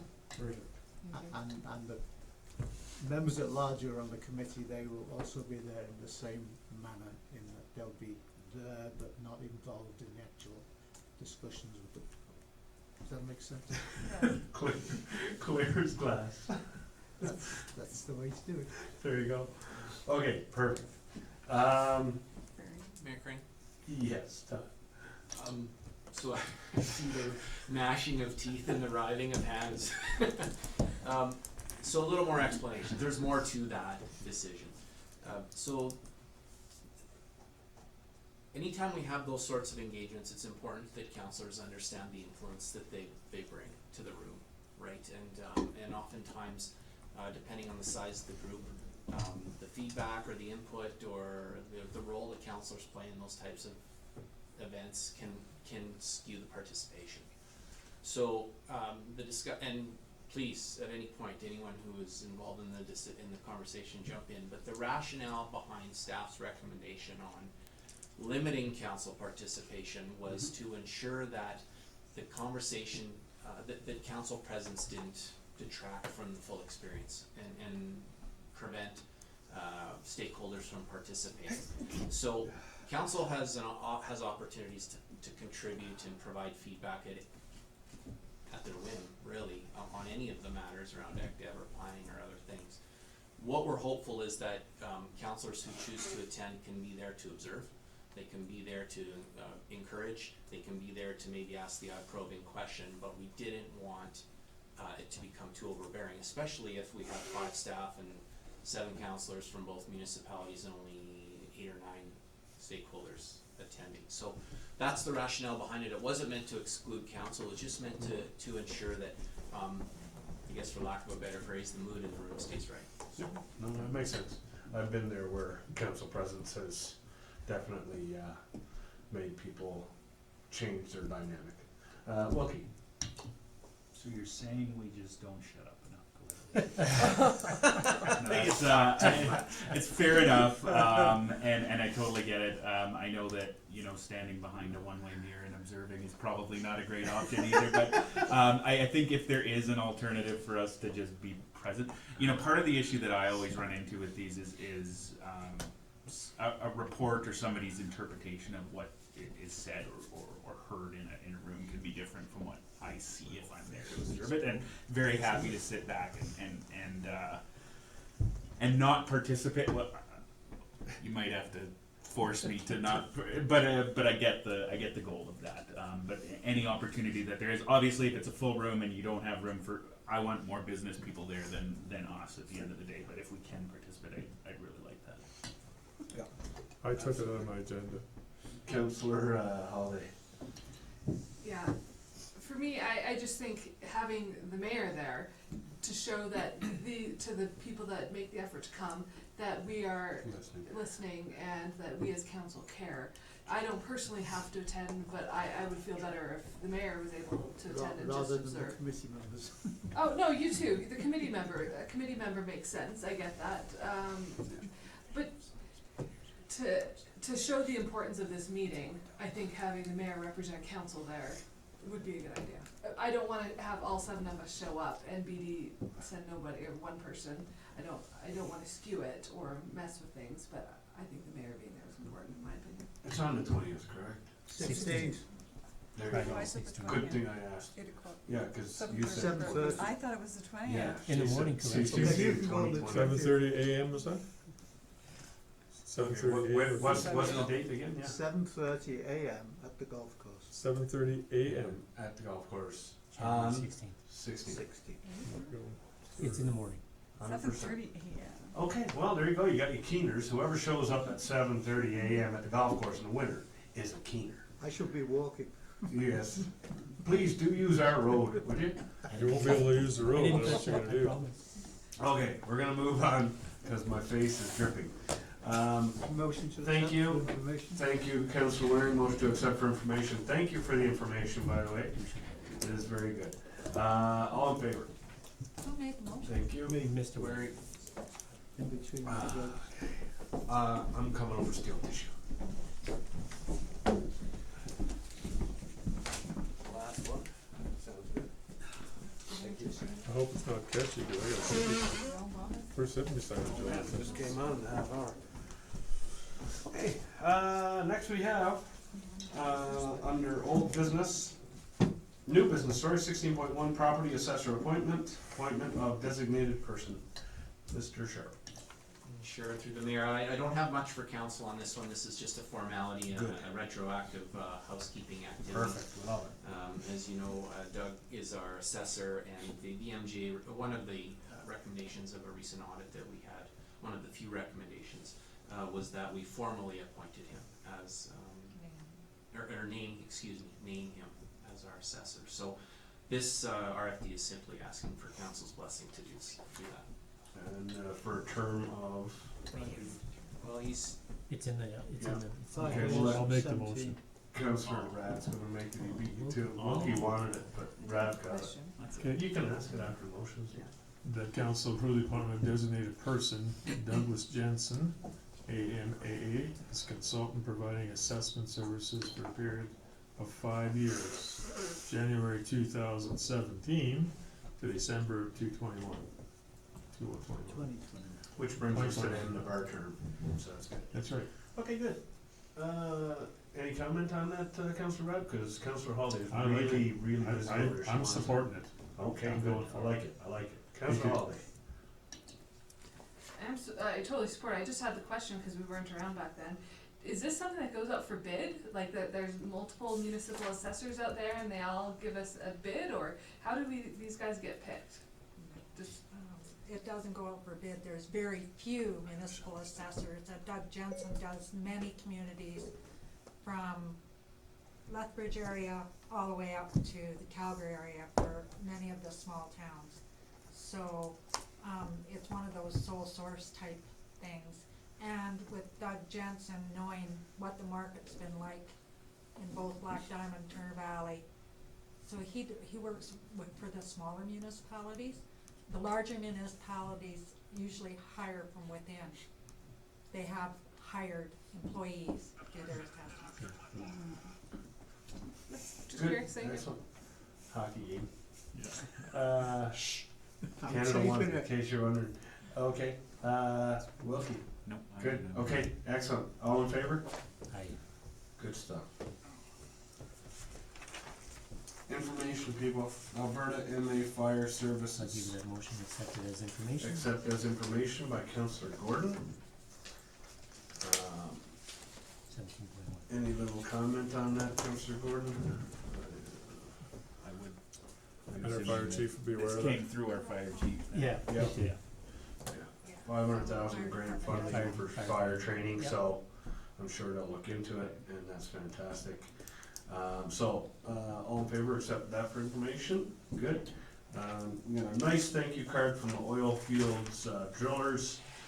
Side, thank you for all your support, your funding towards the sustainability program will be very much needed, and we will send you pictures once our project is complete. We are so grateful for you and your organization. Sincerely, Mrs. Watts, and it's signed by all the kids there. It's very nice.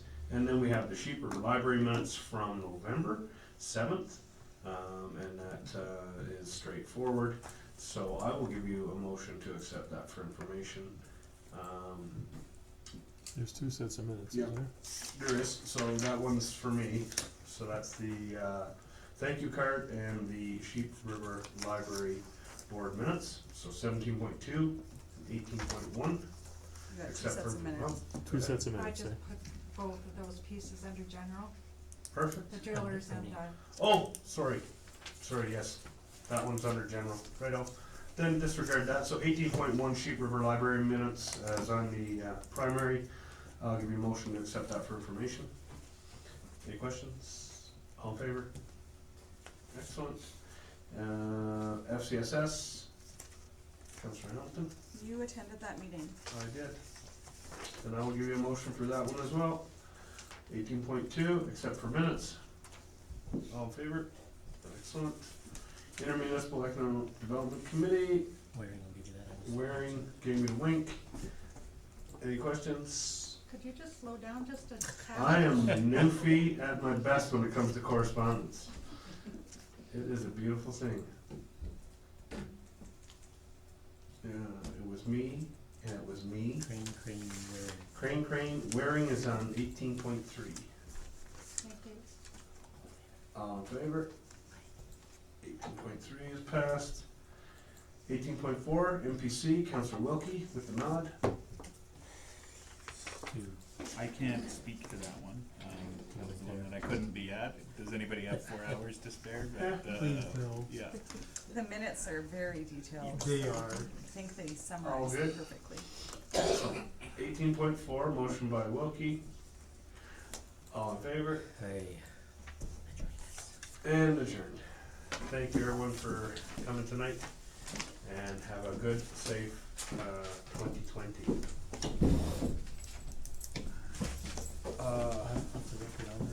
So what's up, you got a cold or no? I don't know what the hell Allergies. just hit Sure looks like me. it's Something just hit me. It's not cool.